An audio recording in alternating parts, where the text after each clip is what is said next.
पर Grazia literary palace स्थित है। इसमें लाखों पुस्तकें हैं। युवा मास्टर लू, अब से यही आपका निवास होगा। महाराज के शाही आदेशानुसार आज के बाद आपको इस स्थान को एक इंच भी नहीं छूना है, अन्यथा आपको बिना किसी दया की मृत्युदंड दे दिया जाएगा। लू फेफा ने भरी और आदेश स्वीकार करने के लिए झुक गया। उन्होंने अभी अभी देहांतरण किया था और कुछ दिनों तक शक्ति और धन के युवा स्वामी के रूप में आनंद उठाया था। उन्होंने कभी नहीं सोचा था कि एक बदकिस्मत बच्चे के कारण उन्हें स्थिति का सामना करना पड़ेगा। कुछ दिन पहले लू फेफान का देहांत हो गया। वह अपनी पहचान से बहुत संतुष्ट थे। ड्यूक डिंगो की हवेली का दूसरा युवा मास्टर। यदि वह कड़ी मेहनत करना चाहता तो वह सत्ता और प्रभाव के लिए किसी भी सरकारी कार्यालय में प्रवेश कर सकता था। अगर उसे पैसा चाहिए होता तो यह और भी आसान होता। वह अपने दादाजी से कह सकते थे कि वह कोई व्यवसाय शुरू करना चाहते हैं, किसी बड़े उद्यम में निवेश करना चाहते हैं, और 1 या 2 साल के भीतर ही वह अपने व्यक्तिगत आकर्षण से उस उद्यम का नाम लू रख सकते थे। यदि वह आराम का जीवन जीना चाहता तो यह और भी सरल होता। कामुक सुखों और रात्रिकालीन मौज-मस्ती में लिप्त होना उसके लिए कोई समस्या नहीं होती। लेकिन अच्छे दिन ज्यादा दिन तक नहीं रहे।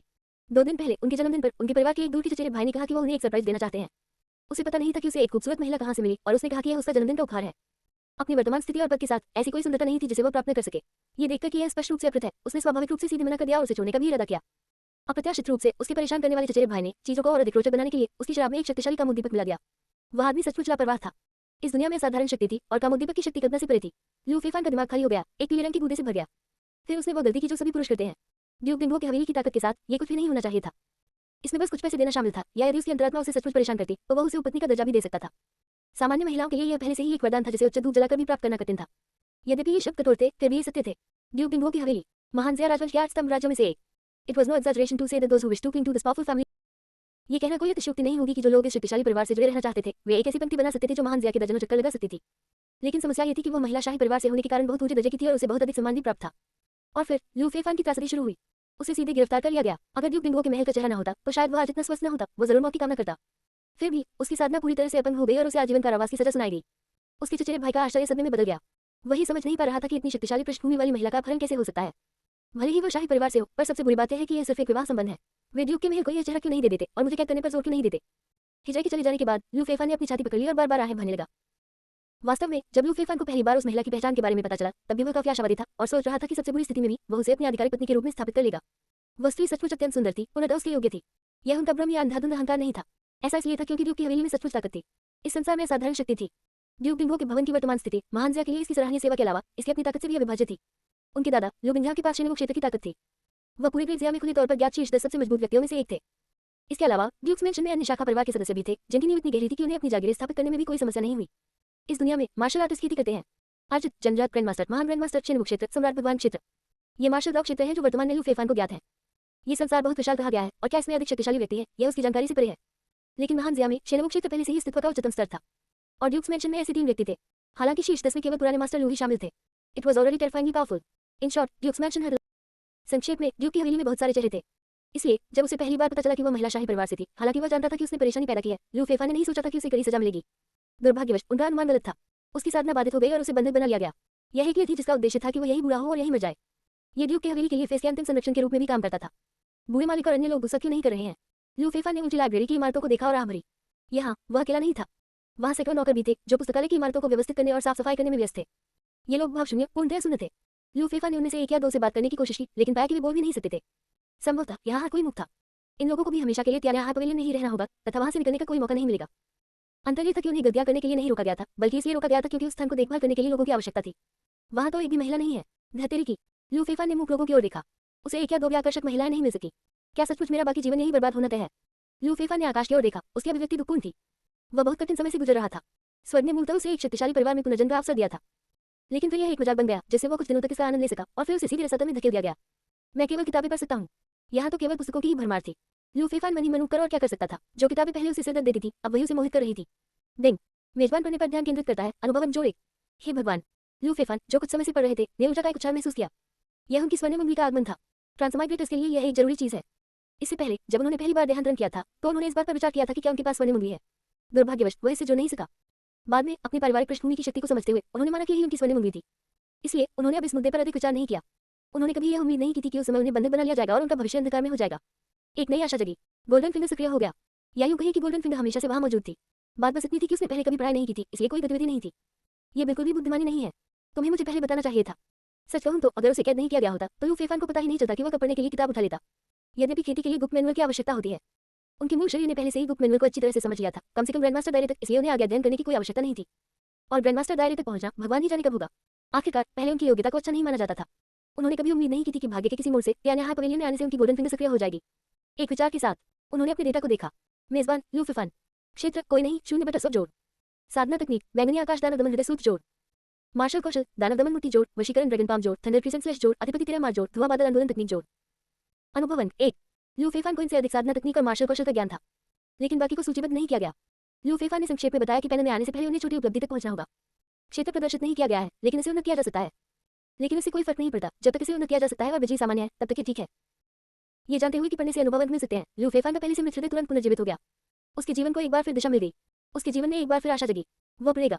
वह बहुत अधिक पढ़ता था, कोई भी उसे रोक नहीं सकता था, यहाँ तक कि सम्राट भी नहीं।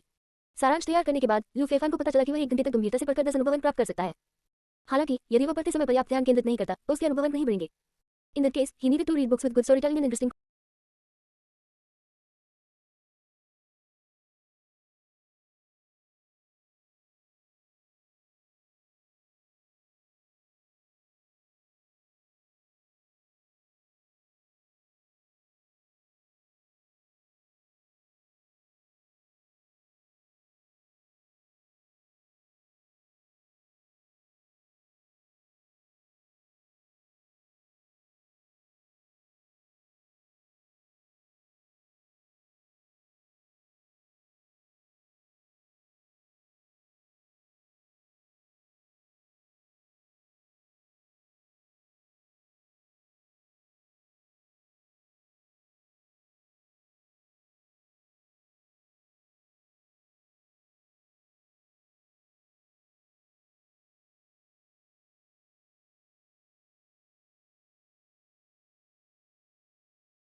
ऐसे में उन्हें अच्छी कहानी और रोचक विषय वस्तु वाली किताबें पढ़ने की जरूरत थी।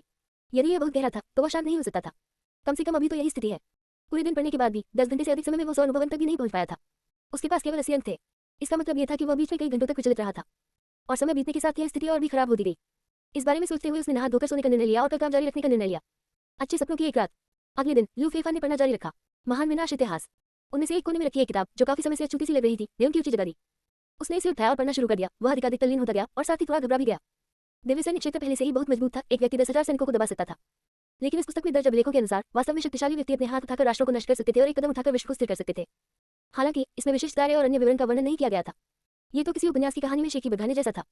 लेकिन इस दुनिया की साधारण शक्ति को देखते हुए और इस तथ्य को देखते हुए कि महान जिया को इस बात का कोई अंदाजा नहीं था कि ये दुनिया वास्तव में कितनी विशाल है, लू फेफा ने पुस्तक के विवरणों पर विश्वास करना शुरू कर दिया। साथ ही इस पुस्तक में न केवल मानव जाति बल्कि अन्य विदेशी जातियों का भी उल्लेख है। ध्यान कई ऐसी जातियों पर केंद्रित था जो मानव जाति के लिए बहुत बड़ा खतरा थी और लंबे समय से उसकी दुश्मन थी। उनमें से एक शेरोरेक कबीला को मानव जाति की शक्ति बढ़ाने के लिए बलिदान देने में आनंद लेने के लिए दर्ज किया गया था। मानव जाति के प्रति शत्रुतापूर्ण जातियों के बीच उनकी ताकत को महान नहीं माना जाता था, लेकिन वे पर्याप्त रूप से घृणित थे क्योंकि उन्हें दूसरों को अपने वश में करने की क्षमता थी। यद्यपि यह सीमित नहीं थी, लेकिन शुरुआती दिनों में जब मानव जाति ने उन्हें अच्छी तरह से नहीं समझा तो उन्हें बहुत कष्ट उठाना पड़ा।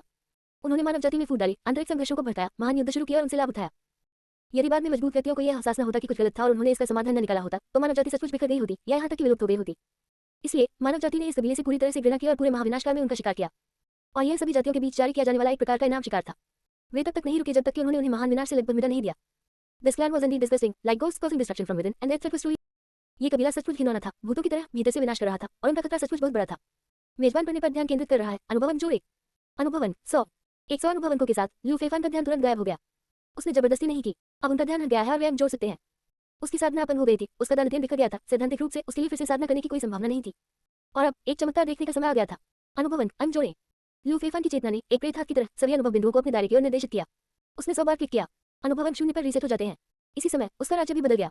क्षेत्र प्रारंभिक चरण में प्राप्त 0/200। उसके हृदय में एकदम धारा प्रवाहित हुई। लू फेफान ने केवल यह महसूस किया कि उसका टूटा हुआ डेंटियन तेजी से ठीक हो रहा है तथा उसके शरीर में एक शक्तिशाली शक्ति का भाव उभर रहा है। इससे पहले वो पहले से ही इन दायरे में था। लू फेफान ने भी अपने देहांतरण के बाद जनजात क्षेत्र की शक्ति का अनुभव किया था। इसलिए अब उसके शरीर के भीतर की शक्तिशाली ताकत उसे दुनिया को नष्ट करने में सक्षम होने का कोई भ्रम नहीं देती थी। उसे बस पेट भरा हुआ महसूस हुआ। इससे पहले उसकी साधना बाधित होने के कारण उसे हमेशा खालीपन का एहसास होता था, लेकिन अब यह अंततः गायब हो गया था।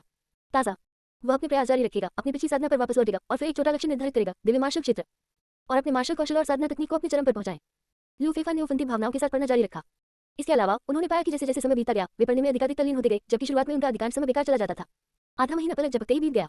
इस दिन बधाई हो मेजबान, लगातार 10 घंटे पढ़ने के लिए आपको मेरोक्लीजिन बिल की एक अतिरिक्त बोतल दी जा रही है। लू फेफान ने धीरे से अपना सिर उठाया। एक विचार के साथ उसके हाथ में औषधीय गोलियों की एक शीशी आ गई। क्या इस तरह के अतिरिक्त पुरस्कार भी हैं? आज पहली बार लू फेफान को अनुभवन के अलावा कोई अन्य पुरस्कार मिला था। पिछले आधे महीने में हालांकि वह अक्सर 10 घंटे से अधिक पढ़ता था, लेकिन वह हमेशा खाने पीने या शौचालय का उपयोग करने में व्यस्त रहता था या बीच में ही पढ़ाई बाधित हो जाती थी, इसलिए यह निरंतर नहीं था। But today it was his first time to be completely immersed for 10 continuous hours. लेकिन आज ये पहली बार था कि वह लगातार 10 घंटे तक पूरी तरह डूबे रहे। यद्यपि मज्जा सफाई गोली उसके लिए उसकी पूर्व स्थिति को देखते हुए कुछ भी नहीं थी, और अब भी अनुभवनों के साथ उसे इसकी आवश्यकता नहीं होगी। अतिरिक्त पुरस्कार प्राप्त करना निसंदेह एक खुशी की बात थी। और आज तो मज्जा शुद्धि की गोली थी, भविष्य में ज्यादा देर तक पढ़ने पर उसे क्या इनाम मिलेगा, ये तो देखने लायक था। वह ये नहीं जानता था कि क्या उसे हर बार 10 घंटे पढ़ने पर इनाम मिलेगा या समय की आवश्यकता धीरे धीरे बढ़ती जाएगी। मेरे पास 100 अनुभवन और हैं। इस पल लू फेफान का वर्तमान डेटा। मेजबान लू फेफान। क्षेत्र जनजात प्रारंभिक चरण 100 तो 1000 जोड़। साधना तकनीक बैंगनी आकाश दानव दमन हृदय सूत्र जोड़। मार्शल कौशल दानव दमन मुट्ठी जोड़, वशीकरण ड्रैगन पाम जोड़, थंडर क्रिसेंट स्लैश जोड़, अधिपति तेरा मार जोड़, धुआं बादल आंदोलन तकनीक जोड़। अनुभवन 100। आधे महीने में लू फेफान की साधना पहले ही सहज क्षेत्र तक पहुंच चुकी थी। वह जनजात मध्य अवस्था से केवल एक कदम दूर था, जिस अवस्था में वह अपनी साधना के अपंग होने से पहले था। यदि सम्राट को पता होता कि उसकी साधना बाधित होने और उसे बंधक बनाए जाने के बाद वह लगभग आधे महीने में ठीक हो जाएगा, तो कौन जानता है कि वह क्या सोचता। हालांकि जैसे जैसे वह आगे बढ़ता गया, आवश्यक अनुभवन उतने ही अधिक भयावह होते गए। अजित क्षेत्र से जनजात क्षेत्र तक लू फेफान आधे महीने में पहुंच गया। लेकिन सहज प्रारंभिक अवस्था से मध्य अवस्था तक जाने के लिए प्रतिदिन 100 अनुभवन मानते हुए उसे 20 दिनों तक पढ़ना होगा। बेशक सामान्य साधना की तुलना में यह अविश्वसनीय रूप से तेज था। ये जानना जरूरी है कि ड्यूक के महल के उत्तराधिकारी होने के नाते उनके पास संसाधनों की कोई कमी नहीं थी। उनकी साधारण प्रतिभा उनके सामाजिक दायरे के अनुरूप थी। वास्तव में बाहर ये बहुत बुरी नहीं थी। उनमें सामान्य साधना योग्यता थी। फिर भी उन्होंने 12 वर्ष की आयु में खेती करना शुरू कर दिया और 18 वर्ष की आयु तक अनेक संसाधनों के बावजूद उन्हें इसमें 6 वर्ष लग गए। और 12 वर्ष की आयु से पहले यद्यपि उन्होंने औपचारिक रूप से साधना नहीं की थी, फिर भी वे गर्भ में रहने के समय से ही अपनी नींव को मजबूत करने के लिए विभिन्न खजानों का उपयोग करते रहे थे। इतना सब होने के बावजूद उस समय उनका शिखर केवल जनजात मध्य चरण था। कोई कल्पना कर सकता है कि मार्शल दाव साधना कितनी कठिन है। बिना किसी शर्त के प्रतिभाशाली लोगों के लिए उनकी उम्र में सहज क्षेत्र तक पहुंचना निश्चित रूप से शीर्ष स्तर की प्रतिभा होगी। जहां तक उनकी समान परिस्थितियों और अच्छी प्रतिभा वाले लोगों का सवाल है, जैसे कि उनके बड़े भाई जो ग्रेट ग्रैंड मास्टर थे, वे केवल 18 वर्ष की उम्र में ही ग्रैंड मास्टर बन गए थे। इस तरह से तुलना करने पर यदि लू फेफान को 6 साल दिए जाते तो वह सीधे तौर पर उन शीर्ष स्तरीय प्रतिभाशाली खिलाड़ियों को दूर में मिला सकता था, जिनके पास परिस्थितियां और संसाधन होते। मेरी प्रतिभा सचमुच भयानक है। इस तुलना से उसे तुरंत ही अपना नीरस जीवन कुछ भी नहीं लगने लगा। लू फेफान पूरी तरह जोश से भरा हुआ था। त्यान्हाय मंडप वो स्थान है जहां ग्रेट लिटरेरी पैलेस स्थित है। साधना तकनीकों और बुक मैनुअल से लेकर सरक स्तर की आत्मकथाओं और कामुक उपन्यासों तक सब कुछ उपलब्ध है।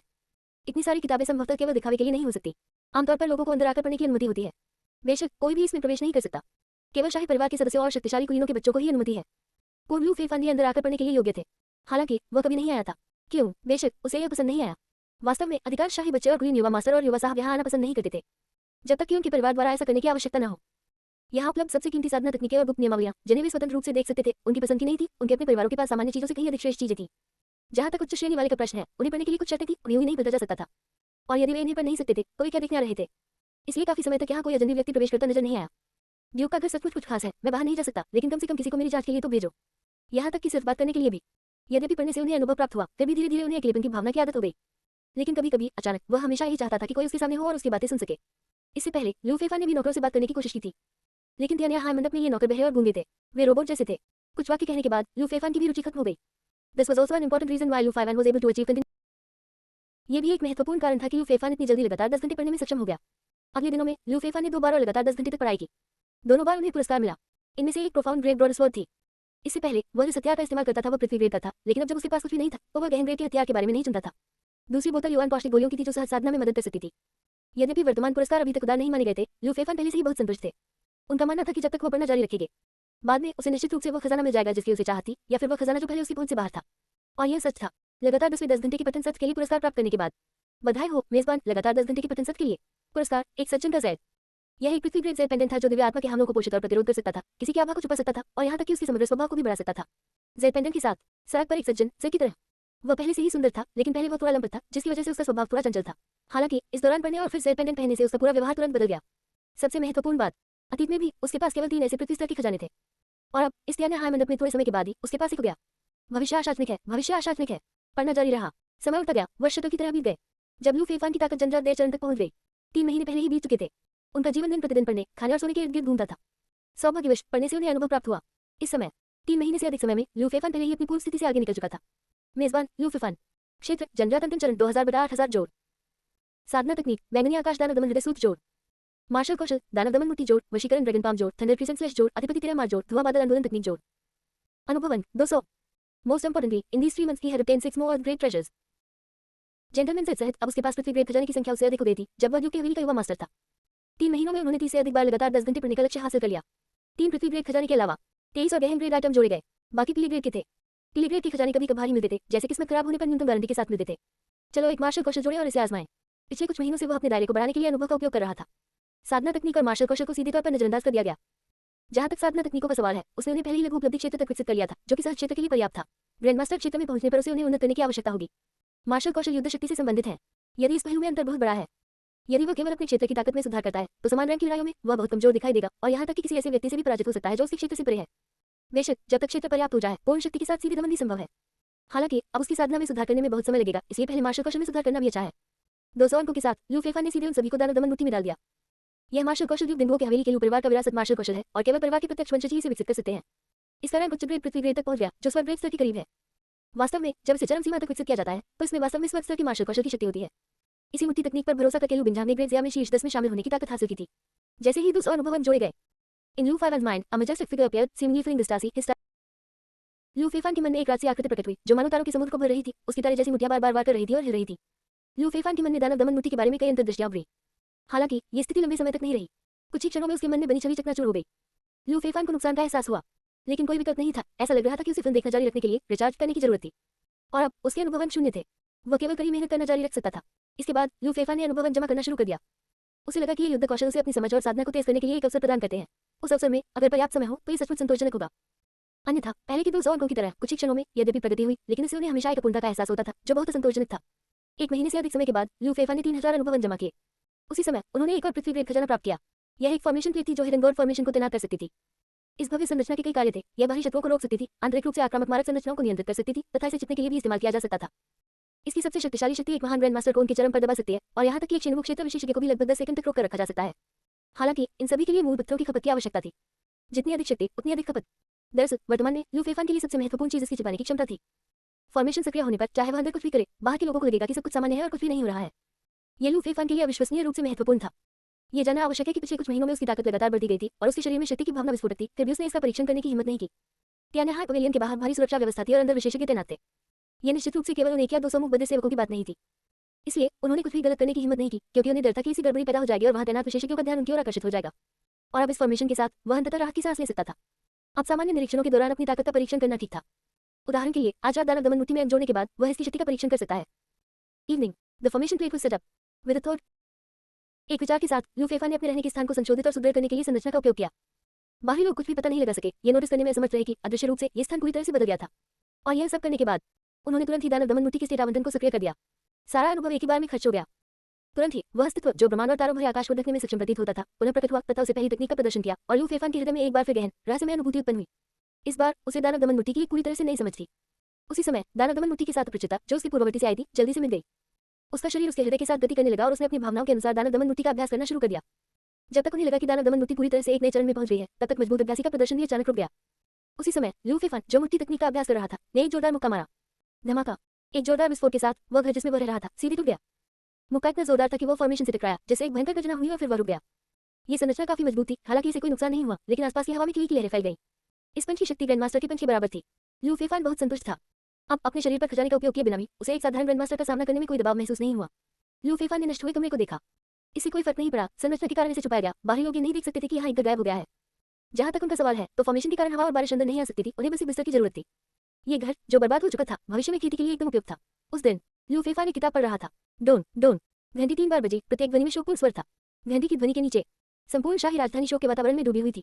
लू फेफान जो पढ़ रहा था ने अचानक शाही महल की ओर देखा। इंपीरियल घंटी। ये घंटी केवल तभी बजती थी जब कोई बड़ी घटना घटित होती थी।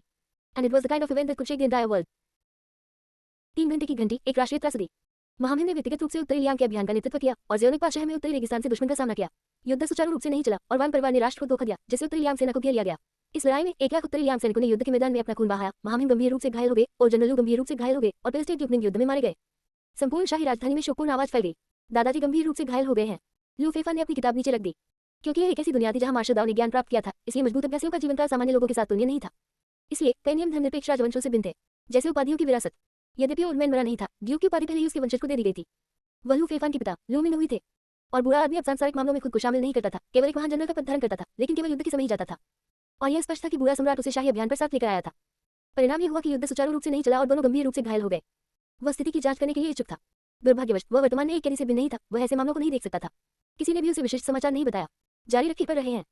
ये मूक बधिर नौकर ही थे जो शांत रहे। इतनी बड़ी घटना के बावजूद वे रोबोट की तरह अपनी दिनचर्या में व्यस्त रहे। 10 दिन और बीत गए। ग्रेजिया इंपीरियल सिटी के भीतर एक शानदार हवेली में भाई यूवेन आप जूनियर सिस्टरलिन के पास संदेश लेकर गए। उन्होंने क्या कहा? स्वागत कक्ष के अंदर दोनों और शानदार कपड़े पहने 2 युवक बैठे थे। जो बोल रहा था वह बाईं ओर वाला युवक था, जिसकी कमर में एक लंबी तलवार थी और उसे अहंकार की प्रबल आभा निकल रही थी।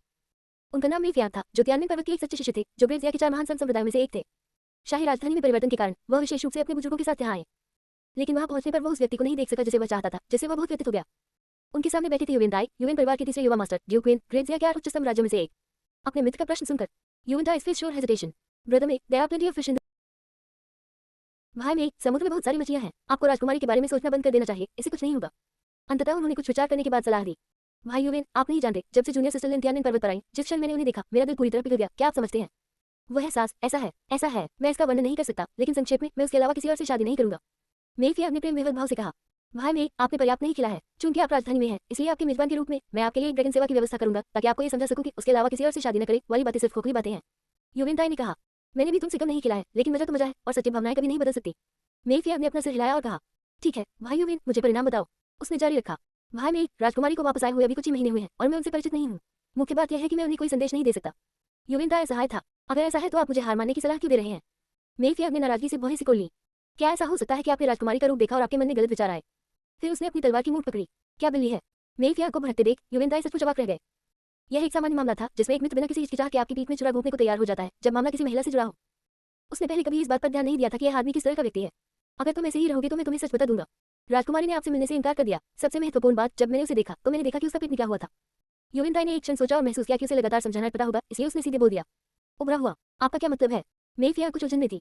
मेरे अनुभव के अनुसार राजकुमारी गर्भवती है। धमाका। मेफिया को केवल दुनिया में हलचल महसूस हुई तथा एक वीरानी की भावना ने उसे घेर लिया। ठंडी हवा की आवाज उसके कानों में गूंज रही थी। इस समय उसे अचानक ठंड का एहसास हुआ। इससे उसे थोड़ा चक्कर आने लगा। कुछ असंभव नहीं, बिल्कुल असंभव। जूनियर सिस्टर तियानमेन माउंटेन पर बहुत ठंडी और अलग थलग रहती थी, कभी किसी के सामने अच्छा चेहरा नहीं दिखाती थी। यहाँ तक कि मैंने, जिसने 6 साल तक उनकी देखभाल की, कभी उनका हाथ भी नहीं छुआ। मुझे लगता है कि उन्हें पुरुष बिल्कुल पसंद नहीं है।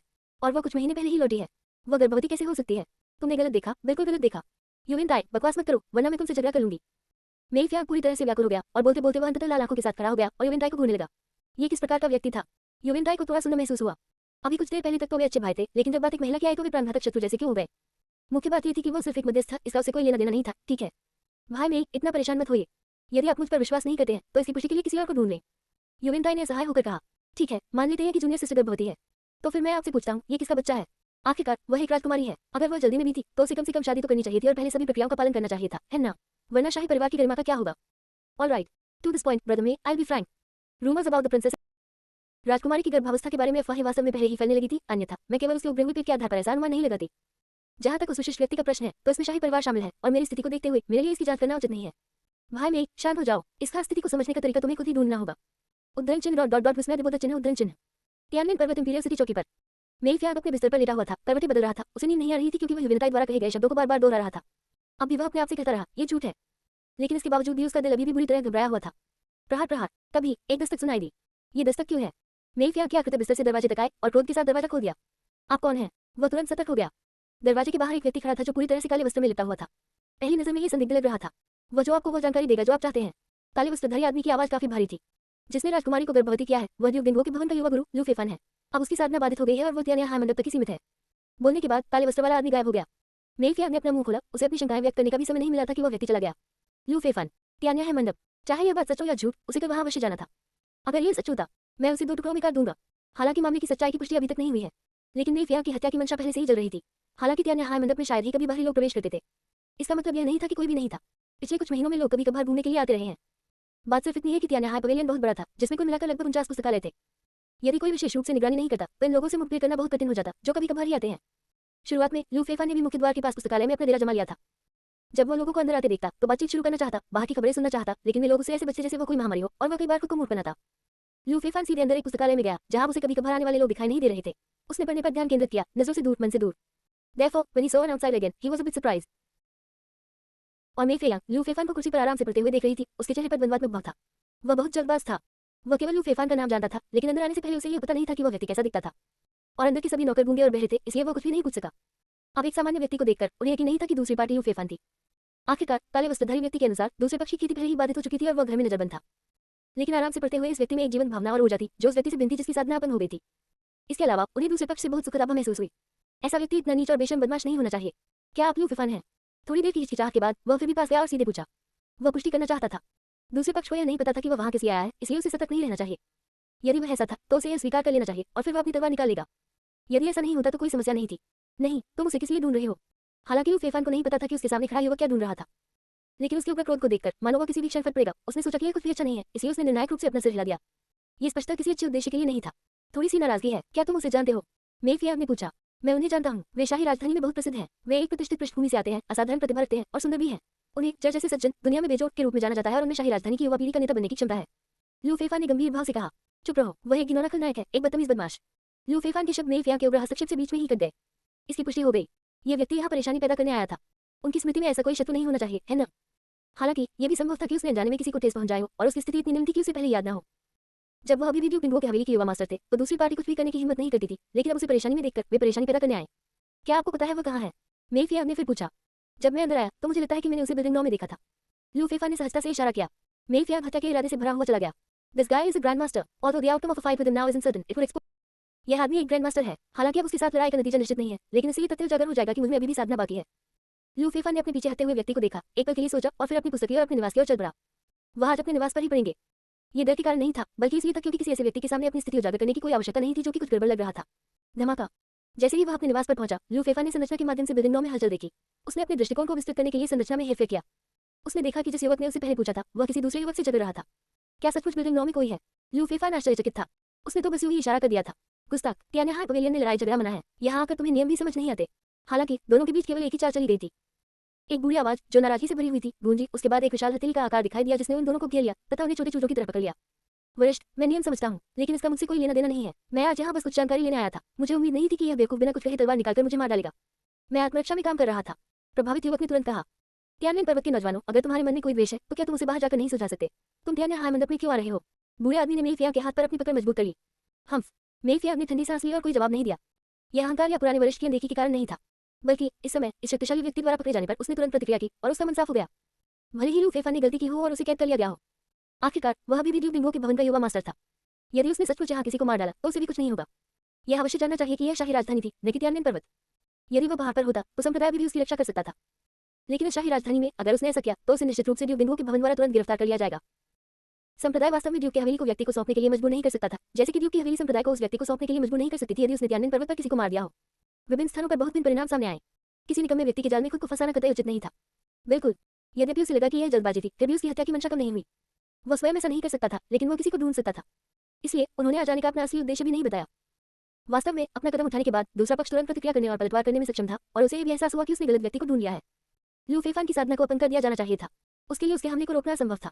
सौभाग्य से उसे गलत व्यक्ति मिल गया। वह हत्यारों को वापस लाने की व्यवस्था करेगा। बेशक इससे पहले वह उस आदमी का चित्र अवश्य लेगा ताकि वह कोई और गलती न कर बैठे। Damn it, so it was the shameless bastard. How dare he boast? Even भले ही वह अपंग न हुआ हो, तभी वह जन्मजात मध्य अवस्था में ही होगा। उसे कोई शर्म नहीं है। त्यानमेन पर्वत के एक सच्चे शिष्य के रूप में मे फेयांग ने नियमों को तोड़ा था। हालांकि उन्होंने कोई बड़ा परिणाम नहीं दिया था, इसलिए ये कोई बड़ी बात नहीं थी। बड़ी रकम चुकाने के बाद उसे रिहा कर दिया गया। वापस लौटने पर मे फेयांग ने एक मिनट से लू फेफान का चित्र मांगा, और जब उसने उस व्यक्ति को देखा तो वह पूरी तरह से दंग रह गया। क्या ये वही बदमाश नहीं है जिसने उसे पहले निर्देश दिए थे? यहाँ तक कि उसने बेशर्मी से अपने बारे में शेखी भी बघारी। इससे पहले उन्हें दूसरे पक्ष की विशिष्ट स्थिति के बारे में पता नहीं था। आज पूछताछ करने पर ही उसे पता चला कि उन सच्चे प्रतिभाशाली लोगों की तुलना में दूसरा पक्ष एक बेकार और निकम्मा व्यक्ति था। उसे कैसे पता चला कि मैं उसके साथ मुसीबत मोल लेने आ रही हूँ? एक बात थी जो मे फेयांग समझ नहीं पाए। हालांकि यह सच था कि वह परेशानी पैदा करने वाला था, लेकिन किसी को भी इसके बारे में पहले से पता नहीं चलना चाहिए था। फिर भी दूसरे पक्ष ने शुरू में अपनी पहचान स्वीकार करने से इनकार कर दिया और यहाँ तक कि गलत निर्देश भी दिए, क्योंकि उसे स्पष्ट रूप से आभास हो गया था कि ऐसा करने में कुछ गड़बड़ है। यदि वह इसका पता नहीं लगा पाता तो वह परेशान नहीं होता। मे फेयांग ने हथियारों की व्यवस्था शुरू कर दी। इस बार उसने तर्कपूर्ण ढंग से सोचा। उन्होंने महसूस किया कि लोगों को ढूंढते समय अपनी पहचान छिपाना सबसे अच्छा होगा और बिना किसी को बताए काम पूरा करना आदर्श होगा। ये जानते हुए कि कोई व्यक्ति परेशानी पैदा करना चाहता है, लू फेफान ने बस एक किताब ली और पढ़ने के लिए फॉर्मेशन के अंदर चला गया। उस रात लू फेफान को फॉर्मेशन से एक चेतावनी मिली, जिससे संकेत मिला कि कोई व्यक्ति चुपके से अंदर घुसने की कोशिश कर रहा है। वह तुरंत अपने बिस्तर से उठ बैठा और फॉर्मेशन के दृष्टिकोण को नियंत्रित करके देखने लगा। उसने काले कपड़े पहने 2 लोगों को चुपके से अपनी ओर आते देखा। यद्यपि न्याय मंडप में स्वामी तैनात थे, वे मुख्य रूप से 3 अंतरतम स्थानों की रखवाली कर रहे थे जहां साधना तकनीक और गुप्त नियमावलियां संग्रहित थी। शेष पुस्तकों के लिए बाहर के शाहीगार पर्याप्त थे, इसलिए अधिकांश क्षेत्र बाहरी तौर पर सख्त थे लेकिन अंदर से दिए थे। मुख्यतः उन्होंने शायद ये नहीं सोचा होगा कि कोई व्यक्ति केवल साधारण पुस्तकें देखने के लिए भी अंदर घुस सकता है। जहां तक किसी सहायक को मारने की इच्छा रखने वाले व्यक्ति का प्रश्न है, तो वे सहायक उनके विचार के दायरे में नहीं थे, और लू फेफान का वहां कैद होना एक विशुद्ध दुर्घटना थी। इस प्रकार 2 काले कपड़े पहने व्यक्ति इंपीरियल गार्ड को चकमा देकर वास्तव में अंदर घुसने में सफल हो गए। Lu Feifan immediately thought of the person who had been aggressively looking for trouble with him. Lu Feifan को तुरंत उस व्यक्ति का ख्याल आया जो 2 दिन पहले आक्रामक तरीके से उसके साथ परेशानी मोल लेने की कोशिश कर रहा था। ये काले कपड़े पहने आकृतियां अवश्य ही उससे जुड़ी हुई हैं। अब भी लू फेफान को उनके बीच कोई दुश्मनी याद नहीं आ रही थी जिसके कारण वह उसे इतनी बेरहमी से मारना चाहता था। मुख्य बात यह थी कि पिछले कुछ महीनों से कोई हलचल नहीं हुई थी। अचानक वह जीवन क्यों से भर गया, जैसे कोई मजदूर घर लौटते समय पता है कि उसके साथ धोखा हुआ है। बड़े भाई, मैंने सुना है कि न्याय पवेलियन में मास्टर तैनात है, हमने ये काम क्यों लिया? जोखिम बहुत ज्यादा है। जैसे ही वे लू फेफान के घर के पास पहुंचे, काले कपड़े पहने एक व्यक्ति कुछ चिंतित लग रहा था। आखिरकार ये जगह सामान्य थी, यदि वे गलती से कोई गड़बड़ी पैदा कर दे तो वे निश्चित रूप से बच नहीं पाएंगे। डरने की क्या बात है, खुफिया जानकारी के मुताबिक वह बच्चा पहले से ही अपंग है। अगर हम जल्दी करेंगे तो उसे मारने से कोई शो नहीं होगा। उच्च अधिकारियों द्वारा प्रदान की गई सटीक लोकेशन और हमारे प्रवेश की सुविधा के साथ यह मिशन पैसे बटोरने जैसा है। जहां तक गुरुओं की बात है, पूरे शाही शहर में इतने सारे गुरु हैं, क्या उन्हें साधना और आराम की जरूरत नहीं है? क्या वे दिन भर हर चीज पर नजर रखते हैं? मूर्ख मत बनो, द्वारपाल आलसी है, उनकी तो बात ही छोड़ो। हालांकि काले कपड़े पहने दूसरे व्यक्ति ने इसे खारिज कर दिया। वे बहुत धीमी आवाज में बोलते थे, जैसे मच्छर बिन गिनते हैं, जिससे पता चलता था कि वे इस क्षेत्र में काफी कुशल थे। उनकी बातचीत सुनकर लू फेफान का दिल हिल गया। उन्होंने जो कहा उससे तो यही लगता है कि यहाँ कोई उनके साथ सहयोग कर रहा था। क्या ऐसा हो सकता है कि आज जो आदमी आया है उसके अलावा भी लोग मुझे मारना चाहते हैं? या शायद वह सिर्फ एक मोहरा है, वह आदमी ज्यादा होशियार नहीं लगता। लू फेफान चिंतित था। वह अपंग और बंधक बना दिया गया था और अकेले ही मरने के लिए नियत था। फिर भी उन्होंने ये उम्मीद नहीं की थी कि कोई उन्हें निशाना बनाएगा। यह अविश्वसनीय था। जब लू फेफान गहन विचार में डूबा हुआ था, तब तक 2 काले कपड़े पहने व्यक्ति उसके निवास पर पहुंच चुके थे। इसके लिए निश्चित रूप से अच्छे सहयोग की आवश्यकता थी। एक विचार के साथ लू फेफान ने सक्रिय रूप से संरचना में एक अंदर खोल दिया, जिससे उन्हें प्रवेश करने की अनुमति मिल गई। ये सही नहीं है। बाहर से तो ये सामान्य दिखता है, लेकिन अंदर का घर क्यों रह गया है? काले कपड़े पहने 2 व्यक्तियों के प्रवेश करने के बाद उनका मूल इरादा सीधे बिस्तर पर जाने का था, लेकिन उनकी दृष्टि तुरंत ही व्यापक हो गई। सबसे महत्वपूर्ण बात यह थी कि यद्यपि वहां बिस्तर था, लेकिन उस पर कोई नहीं था। उन्हें बेचैनी का एहसास हुआ। वे आश्चर्यचकित और अनिश्चित होकर चारों ओर देखने लगे। क्या खुफिया जानकारी झूठी हो सकती है? इस समय किसी को न देखकर उन्होंने बुरा नहीं सोचा, बल्कि उन्हें लगा कि शायद कुछ गलत हो गया है। कोई बात नहीं, ये जगह अजीब है और मुझे हमेशा बेचैनी महसूस होती है। हमें जल्दी से यहाँ से निकलना होगा, काले कपड़े पहने एक व्यक्ति ने कहा। दूसरे काले कपड़े पहने व्यक्ति ने सहमति में सिर हिलाया। आखिरकार अंदर जाने से पहले ये सामान्य लग रहा था, लेकिन अंदर यह खंडहर निकला, इसका कोई मतलब नहीं था। हे, अपनी मर्जी से आना जाना, यह इतना आसान नहीं है। हालांकि जैसे ही वे जाने वाले थे, उनके कानों में एक शांत आवाज सुनाई दी। ऐसा लग रहा था जैसे कोई उनके पीछे खड़ा होकर उनके कानों में कुछ फुसफुसा रहा हो। ये रोंगटे खड़े कर देने वाला था। काले कपड़े पहने दोनों व्यक्ति तुरंत पीछे मुड़े और रक्षात्मक मुद्रा बनाते हुए आवाज की दिशा में देखने लगे। उन्होंने आसमानी नीले रंग के ब्रोकेट के वस्त्र पहने एक युवक को देखा, जिसका शरीर सुडौल था, चेहरे की सुंदरता थी तथा आंखें सितारों की तरह चमक रही थी। वह अपने हाथों को पीठ के पीछे रखे चुपचाप उन्हें देख रहा था। वह वहां कब खड़ा था? पहले तो उन्हें घबराहट महसूस हुई, जैसे कोई भूत देख लिया हो। आखिरकार जब वे अंदर गए तो उन्होंने पूरे क्षेत्र को ध्यानपूर्वक देखा था और उन्हें पूरा विश्वास था कि उन्हें कोई नहीं मिला है। इसके अलावा उन्होंने अपने पीछे का दरवाजा बंद कर लिया था। हालांकि अब ऐसा लग रहा था कि इस खंडहर में दरवाजा है या नहीं, यह प्रासंगिक है। लेकिन ऐसे व्यक्ति का अचानक प्रकट होना बिना कुछ समझे उन्हें डराने के लिए यह बात ही काफी थी। यद्यपि वहां खड़ा युवक साधारण और सामान्य लग रहा था, फिर भी इस समय उसने उन्हें भयभीत कर दिया। रुको, क्या यह हमारा लक्ष्य नहीं है?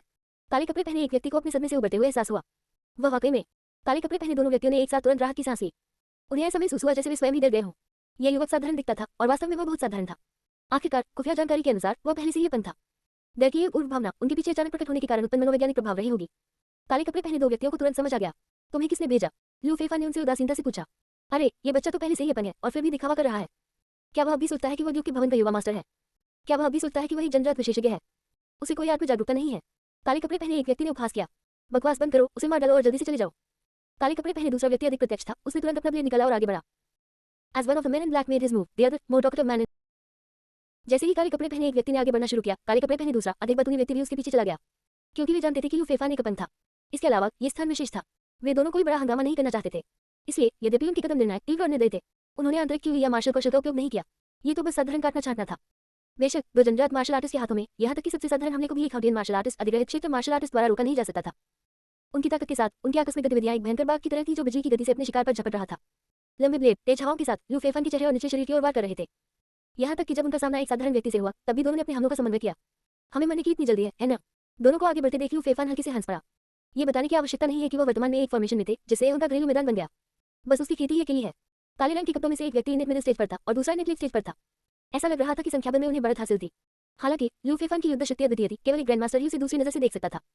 एक ही क्षेत्र के जनजात मार्शल कलाकार, और ये दोनों स्पष्ट रूप से उच्च क्षमता वाले व्यक्ति नहीं थे, वे सिर्फ साधारण जनजात मार्शल कलाकार थे। उससे लड़ना वास्तव में मौत की ओर भागने के समान था। लू फेफान ने आगे की ओर मुक्का मारा। किसी देवता या दानव जैसी मुट्ठी की ताकत फैल गई। काले कपड़ों वाले दोनों आदमियों को ऐसा लग रहा था मानो वे नश्वर लोक पर उतरते किसी दिव्य दानव का सामना कर रहे हो और वह मुट्ठी मानो किसी तारे के पत्थर को यूं ही नीचे फेंक दिया गया हो। उनके आतंक के कारण उनके हाथों में मौजूद बड़े बड़े ब्लेड टूट गए और उनकी भुजाएं भी फट गई। क्या चल रहा है? क्या वह अपंग नहीं है? असंभव। काले कपड़े पहने दो व्यक्ति तेजी से पीछे की ओर उड़े और तभी रुके जब वे विशाल संरचना से टकरा गए। उन्होंने अपनी घायल भुजाओं को पकड़ लिया। उनके चेहरे पर घबराहट और अविश्वास भरा हुआ था। वे इस पर बिल्कुल भी विश्वास नहीं कर सके। उनके मन में जो अपंगता थी उसने एक ही आकस्मिक प्रहार से उन्हें गंभीर रूप से घायल कर दिया था। उस मुक्की की शक्ति बहुत भयानक थी। यहाँ तक कि एक साधारण ग्रैंड मास्टर भी इसकी तुलना नहीं कर सकता। Not only was he not crippled, but he was even stronger than before he was crippled, wasn't? न केवल वह अपंग नहीं था, बल्कि अपंग होने से पहले की तुलना में वह और भी अधिक शक्तिशाली था, है ना? खुफिया जानकारी के अनुसार ड्यूक बिंगो की हवेली का ये युवा मास्टर दुर्घटना से पहले केवल जंजात मध्य चरण में था, लेकिन फिर भी वे बहुत सतर्क थे। खुफिया जानकारी के अलावा वे स्वयं भी इसकी जांच और सत्यापन करने गए। उन्होंने सटीक जानकारी मिलने के बाद ही यह कदम उठाया। ऐसा कहा जाता था कि ड्यूक बिंगो के भवन के दूसरे युवा मास्टर की प्रतिभा खराब थी। वह साधना के लिए गोलियों पर निर्भर था और उसके पास व्यवहारिक युद्ध का लगभग कोई अनुभव नहीं था। एक पूर्णतया निकम्मा प्लेबॉय। उनकी राय में यदि प्रतिद्वंद्वी के पास अभी भी ताकत है तो यह कोई बड़ी बात नहीं है। एक के विरुद्ध दो, जिनमें से एक की साधना उससे अधिक थी, यह बहुत स्थिर था, है ना? लेकिन उन्होंने कभी उम्मीद नहीं की थी। बाहर से आए सारी अफवाहें झूठी थी। यह युवा मास्टर बाघ को खाने के लिए सुअर का खेल खेल रहा था। अपनी चाल चलने के बाद उसकी आवाज केवल जंजात अंतिम अवस्था में थी, लेकिन युद्ध शक्ति के मामले में वह एक ग्रैंड मास्टर के बराबर था। यह ऐसी चीज नहीं थी जिससे वे निपट सके। काले कपड़े पहने दो व्यक्तियों ने स्थिति को समझा और भागने के लिए मुड़े, लेकिन दुर्भाग्यवश जो खंडहर जैसा दिख रहा था उसमें एक अदृश्य अवरोध था जिसके कारण वे सीधे उसमें जा टकराए। मैंने कहा था क्योंकि तुम आ गए हो तो आज नहीं जाओगे। ईमानदारी से बता तुझे किसने भेजा है? एक मुक्का मारकर उन्हें अपन बनाने के बाद लू फेफा ने हमला जारी नहीं रखा। इसके बजाय वह अपने हाथ पीछे करके खड़ा हो गया और फिर से पूछा, अगर हम आपको बता दें तो क्या आप हमें जाने देंगे? काले कपड़े पहने एक आदमी ने उत्सुकता से पूछा, आप कौन सा सुंदर सपना देख रहे हैं? अगर तुम मुझे बताओगे तो तुम्हें एक पूरी लाश मिलेगी। लू फेफा ने उदासीनता से कहा, क्या आप हमारी जान बख्श सकते हैं महाराज? हम आपके कुत्ते बन सकते हैं। काले कपड़े पहने दूसरा आदमी तुरंत घुटनों के बल बैठ गया। मेरा कुत्ता बनने के लिए तुम्हें बिना किसी रियायत की मेरी बात माननी होगी। अब मैं तुमसे फिर पूछता हूँ, तुम्हें किसने भेजा है? लू फेफा ने एक रहस्यमय मुस्कान प्रकट की। हम मिस्टीरियन टॉवर के हत्यारे हैं। हमने टॉवर से मिले इनाम पर काम किया। हमें नहीं पता कि आदेश किसने दिया था। जीवित रहने की इच्छा से भरा काले कपड़े वाला आदमी तुरंत बोला, कुछ भी न जानते हुए तुम्हें रखने का कोई फायदा नहीं है। लू फेफा ने अपनी मुट्ठी बींच ली। तुमने तो अभी वादा किया था कि तुम मुझे अपना कुत्ता बनाओगे। काले कपड़े वाला आदमी भयभीत और अनिच्छुक था। मैंने वादा नहीं किया था और इसके अलावा अगर मैंने वादा किया भी तो अगर मैं तुम्हें मरने के लिए कहूं तो एक कुत्ते के रूप में तुम मना नहीं कर सकते। लू फेफा ने एक मुक्का मारा, इस बार और भी भयंकर और हिंसक। नहीं।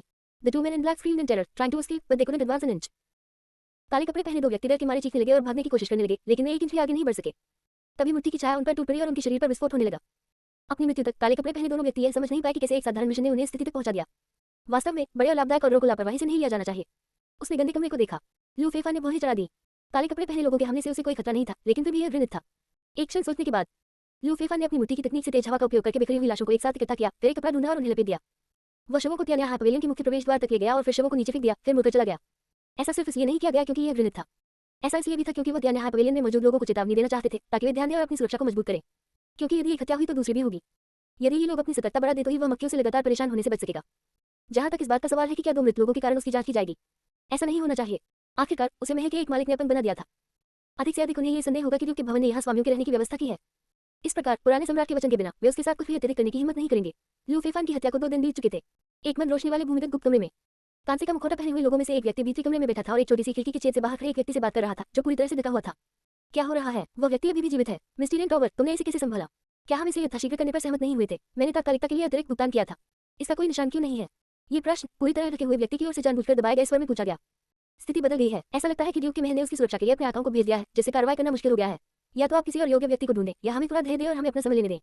कमरे के अंदर कांसे का मुखौटा पहने व्यक्ति मशीन जैसी आवाज में बोल रहा था। मिस्टीरियन टॉवर, क्या आप लोग ऐसे ही काम करते हैं? कोई छोटी सी समस्या आ जाए और फिर ग्राहक से ऑर्डर रद्द करने या समय बढ़ाने को कह दें। काले वस्त्रों में लिपटा हुआ व्यक्ति अप्रसन्न था। हम मिस्टीरियन टॉवर व्यवसाय में हैं और हम लागत प्रभावशीलता पर ध्यान केंद्रित करते हैं। आपके द्वारा भुगतान किया गया पैसा केवल इस तरह की सेवा के लिए ही है। हमने इस बार 2 कांस्य श्रेणी के हथियारे भी खो दिए हैं। यदि आप ऑर्डर रद्द करते हैं तो इसे पैसे के रूप में भी नहीं गिना जाएगा, जो पहले से ही बहुत उदार है। नकाबपोश व्यक्ति ने भावशून्य स्वर में बोलना जारी रखा। क्या बकवास है? मैंने स्वर्ण रैंक के लिए कीमत चुकाई और आपने कांस्य रैंक भेजे। कोई आश्चर्य नहीं कि आप असफल हो गए। तुम मिस्टीरियन टॉवर बहुत ही काले दिल की हो। क्या तुम्हें अपनी प्रतिष्ठा बर्बाद होने का डर नहीं है? काले वस्त्रों में लिपटा हुआ व्यक्ति हताश दिखाई दे रहा था। The price of the gold token you offer is what their identity demands. तुमने जो सोने की टोकन की कीमत बताई है वही उनकी पहचान की मांग है। अगर वे सचमुच मारे गए तो हम भी मुसीबत में पड़ जाएंगे। बेशक सबसे महत्वपूर्ण बात यह है कि त्यान्या हाई पवेलियन केवल कांस्य टोकन को ही प्रवेश की अनुमति देता है। उनकी ताकत कमजोर है, इसलिए अंदर बैठे बूढ़े का ध्यान नहीं जाएगा। लेकिन अगर कोई बहुत ज्यादा ताकतवर इंसान भी आ जाए तो अंदर बैठा बूढ़ा तुरंत समस्या भांप लेगा। शक्ति जितनी अधिक मजबूत होगी, इस मिशन को पूरा करने की संभावना उतनी ही कम होगी। यद्यपि उसने यह नहीं सोचा कि ग्राहकों को खुश करना आवश्यक है, फिर भी कांस्य मुखौटा वाले व्यक्ति ने स्पष्टीकरण दिया। बकवास। तुम्हारा क्या मतलब है कि ताकत जितनी ज्यादा होगी संभावना उतनी ही कम होगी? अगर असली ताकत होती तो ग्रेजिया की टॉप 10 में से किसी एक को भेजो। मुझे नहीं लगता कि वो उसे मार नहीं सकता। काले वस्त्रों में लिपटी हुई आकृति असंतुष्ट रही। अतिथि महोदय, क्या आपको लगता है कि आप जो धनराशि दे रहे हैं वह अपने के लिए शीर्ष 10 विशेषज्ञों में शामिल होने के लिए पर्याप्त है? ठीक है, क्या आप पैसे वापस चाहते हैं या इंतजार जारी रखना चाहते हैं? कांस्य मुखौटे वाले आदमी ने पहली बार हे की आवाज निकाली, लेकिन वह अभी भी भावहीन और कठोर थी। क्या रिफंड जारी रखें? अगर उसे नहीं मारा जा सका तो मैं फिर आऊंगा। काले वस्त्रों में लिपटा हुआ व्यक्ति गुस्से से खड़ा हो गया। अतिथि, एक महत्वपूर्ण बात है जो मुझे आपको याद दिलाना है। यदि हम लगातार 3 प्रयास करते हैं और फिर भी असफल होते हैं, तो पैसा वापस नहीं किया जाएगा और हम फिर कभी हत्या का प्रयास नहीं करेंगे। इन शब्दों से काले वस्त्र वाले व्यक्ति को श्राप देने का मन हुआ, लेकिन छोटी खिड़की पहले ही बंद हो चुकी थी। उसके पास गुस्सा जाहिर करने के लिए कोई नहीं बचा था। मुनाफाखोर। जाते समय वह केवल बड़बड़ा ही सकता था। शायद उन 2 टूटी हुई लाशों का असर हुआ होगा। अगले कुछ दिनों में स्थिति शांत रही और कोई भी फिर से परेशानी पैदा करने नहीं आया। जो व्यक्ति गुस्से में उसके बारे में पूछने के लिए दौड़ा था, वह भी दोबारा नहीं दिखा। लू फेफान के दिन खाने, सोने और पढ़ने के इर्द-गिर्द घूमते रहे। और अब जब वह जनजात क्षेत्र में पहुंच गया था, तो वह बिना किसी समस्या के कई दिन और रात भूख और नींद के बिना रह सकता था। इसलिए वह पढ़ने के माध्यम से और भी अधिक गहनता से साधना कर सकता था। एक पठन सत्र लगातार 10 घंटों तक सीमित नहीं रहा, कभी-कभी ये 30 घंटों तक भी पहुंच जाता था। हालांकि कोई उन्नति पुरस्कार नहीं दिखाई दिया। ग्रेवजिया इंपीरियल सिटी में आंतरिक मामलों के हॉल के भीतर खांसी बुरी तरह घायल वृद्ध सम्राट ने 2 बार जोर से खांसी। उसके पीछे खड़ी महनुमा पोशाक पहने युवती का दिल बैठ गया और उसने जल्दी से उसे एक औषधीय गोली दे दी। बूढ़े सम्राट द्वारा छोड़े गए ब्रोकेड रुमाल पर खून देखकर उसके चेहरे पर चिंता गहरी हो गई। शाही पिता, आपका स्वास्थ्य महत्वपूर्ण है, आपको गुस्सा नहीं करना चाहिए, युवती ने धीरे से कहा। Sects and aristocratic families so presumptuous, how can I not be. संप्रदाय और कुलीन परिवार कितने अहंकारी, मैं नाराज कैसे न हूं। चमकीले पीले वस्त्र पहने वृद्ध सम्राट का चेहरा भयंकर क्रोध से भरा हुआ था। ऐसा प्रतीत होता था कि किसी महत्वपूर्ण बात ने इस सम्राट को क्रोधित कर दिया था। बच्चे, इस बार शाही पिता की चोट परिवर्तनीय है। इस दुनिया का बोझ जल्द ही तुम्हारे कंधों पर आ जाएगा। जब शाही पिता सत्ता में थे तो बूढ़े पूर्वज ने मदद की थी, लेकिन इस बार बूढ़ा भी बुरी तरह घायल हो गया था, इसलिए गुप्त इरादे रखने वालों की हिम्मत बढ़ गई। बूढ़ा अभी भी यहाँ है, फिर भी यह हाल है। अगर कुछ अप्रत्याशित हुआ तो मैं सुलझ नहीं सकता। ये बोझ शाही पिता वास्तव में नहीं चाहते कि आप इसे उठाएं। बूढ़ा सम्राट दुखी दिख रहा था। अपने जीवन में उसने केवल एक ही स्त्री से प्रेम किया था। उसकी पत्नी ने उसे एक बेटी छोड़ दी, फिर बिना किसी निशान की गायब हो गई। एक सम्राट होने के नाते अगर महारानी भी मौजूद होती तो उनके हरम में 3000 सुंदरियां होनी चाहिए थी। और तो और महारानी गायब थी और उनकी सिर्फ एक बेटी थी, कोई बेटा नहीं। उन्होंने न तो रखेले रखी और न ही पुत्र उत्पन्न किए, जिसके कारण उनके मंत्रियों ने उनकी आलोचना की तथा शाही परिवार ने उनसे असंतोष व्यक्त किया। सौभाग्य से पुराने पूर्वज ने उसे समझा और उसके साथ खड़े रहे, जिससे चीजें स्थिर रही। इसके अलावा उनकी ताकत काफी थी, जिससे वे लंबे समय तक जीवित रहे, इसलिए सब कुछ हमेशा शांतिपूर्ण रहा। अफसोस, अप्रत्याशित घटनाएं हमेशा अचानक ही घटित होती हैं। वह महसूस कर सकता था कि उसका शरीर अब ठीक नहीं हो सकता। वास्तव में यदि पुराना पूर्वज हमेशा वहां रह सकता तो वह ज्यादा चिंतित नहीं होता। दुर्भाग्यवश पुराने पूर्वज की हालत भी उनकी अपनी हालत से ज्यादा बेहतर नहीं थी। इस प्रकार उसकी मृत्यु के बाद उसकी बेटी का क्या होगा, इसकी उसने कल्पना भी नहीं की थी। उन्होंने वंश के अन्य कनिष्ठों को भी सिंहासन देने पर विचार किया था। हालांकि यदि वह ऐसा करता तो एक बार जब वह व्यक्ति वास्तव में अपनी स्थिति को स्थिर कर लेता तो वह अपनी बेटी पूर्व राजकुमारी के साथ कैसा व्यवहार करता यह कोई नहीं कह सकता था। उसने गहरी सांस छोड़ी। उनके और पुराने पूर्वज की उपस्थिति में उनकी बेटी के पास कई रास्ते थे जिन पर वह चल सकती थी, लेकिन अब जब उसके और पुराने पूर्वज के बीच समस्याएं उत्पन्न हो गई तो उसे अचानक एहसास हुआ उसके बच्चे के रास्ते वास्तव में कम थे। यही कारण था कि उन्होंने गंभीर चोटों के बावजूद कुछ महत्वपूर्ण मुद्दों को संभालने और विभिन्न गुटों में संतुलन बनाने पर जोर दिया। वह आशा करते थे कि उनकी बेटी को विरासत में जो साम्राज्य मिला है उसे वे समस्याओं से पहले यथासंभव स्थिर बना लेंगे। दुर्भाग्यवश उत्तरी लियांग घटना के बाद हर चीज ने उन्हें बहुत शक्तिहीन महसूस कराया। वर्तमान स्थिति को तब तक नहीं बदला जा सकता जब तक कि वो पूरी तरह स्वस्थ न हो जाए और उन्हें कुछ और दशक न दिए जाएं। अन्यथा गड़बड़ी अवश्य भावी थी। इससे वो काफी शर्मिंदा हुआ। When he took over the empire, his father also suffered a sudden accident. But लेकिन कम से कम पुराने पूर्वज तो थे, साम्राज्य स्थिर था और शाही परिवार की नींव बनी हुई थी। उन्होंने कभी नहीं सोचा था कि उनके हाथों में यह इस हद तक खराब हो जाएगा। सचमुच उसने ऊपर अपने पूर्वजों को निराश किया था और नीचे अपनी बेटी को निराश किया था। शाही पिता, आपको मेरी चिंता करने की जरूरत नहीं है, आपका बच्चा जरूर आपके लिए इस दुनिया की रक्षा करेगा। एक दृढ़ आवाज गूंजी। युवती ने अपने पेट के नीचे हिस्से को सहलाया। इस समय उसकी स्पष्ट और ठंडी आवाज में ऐसी मृदुता और कोमलता का एक संकेत था। डॉट डॉट डॉट उद्धरण चिन्ह।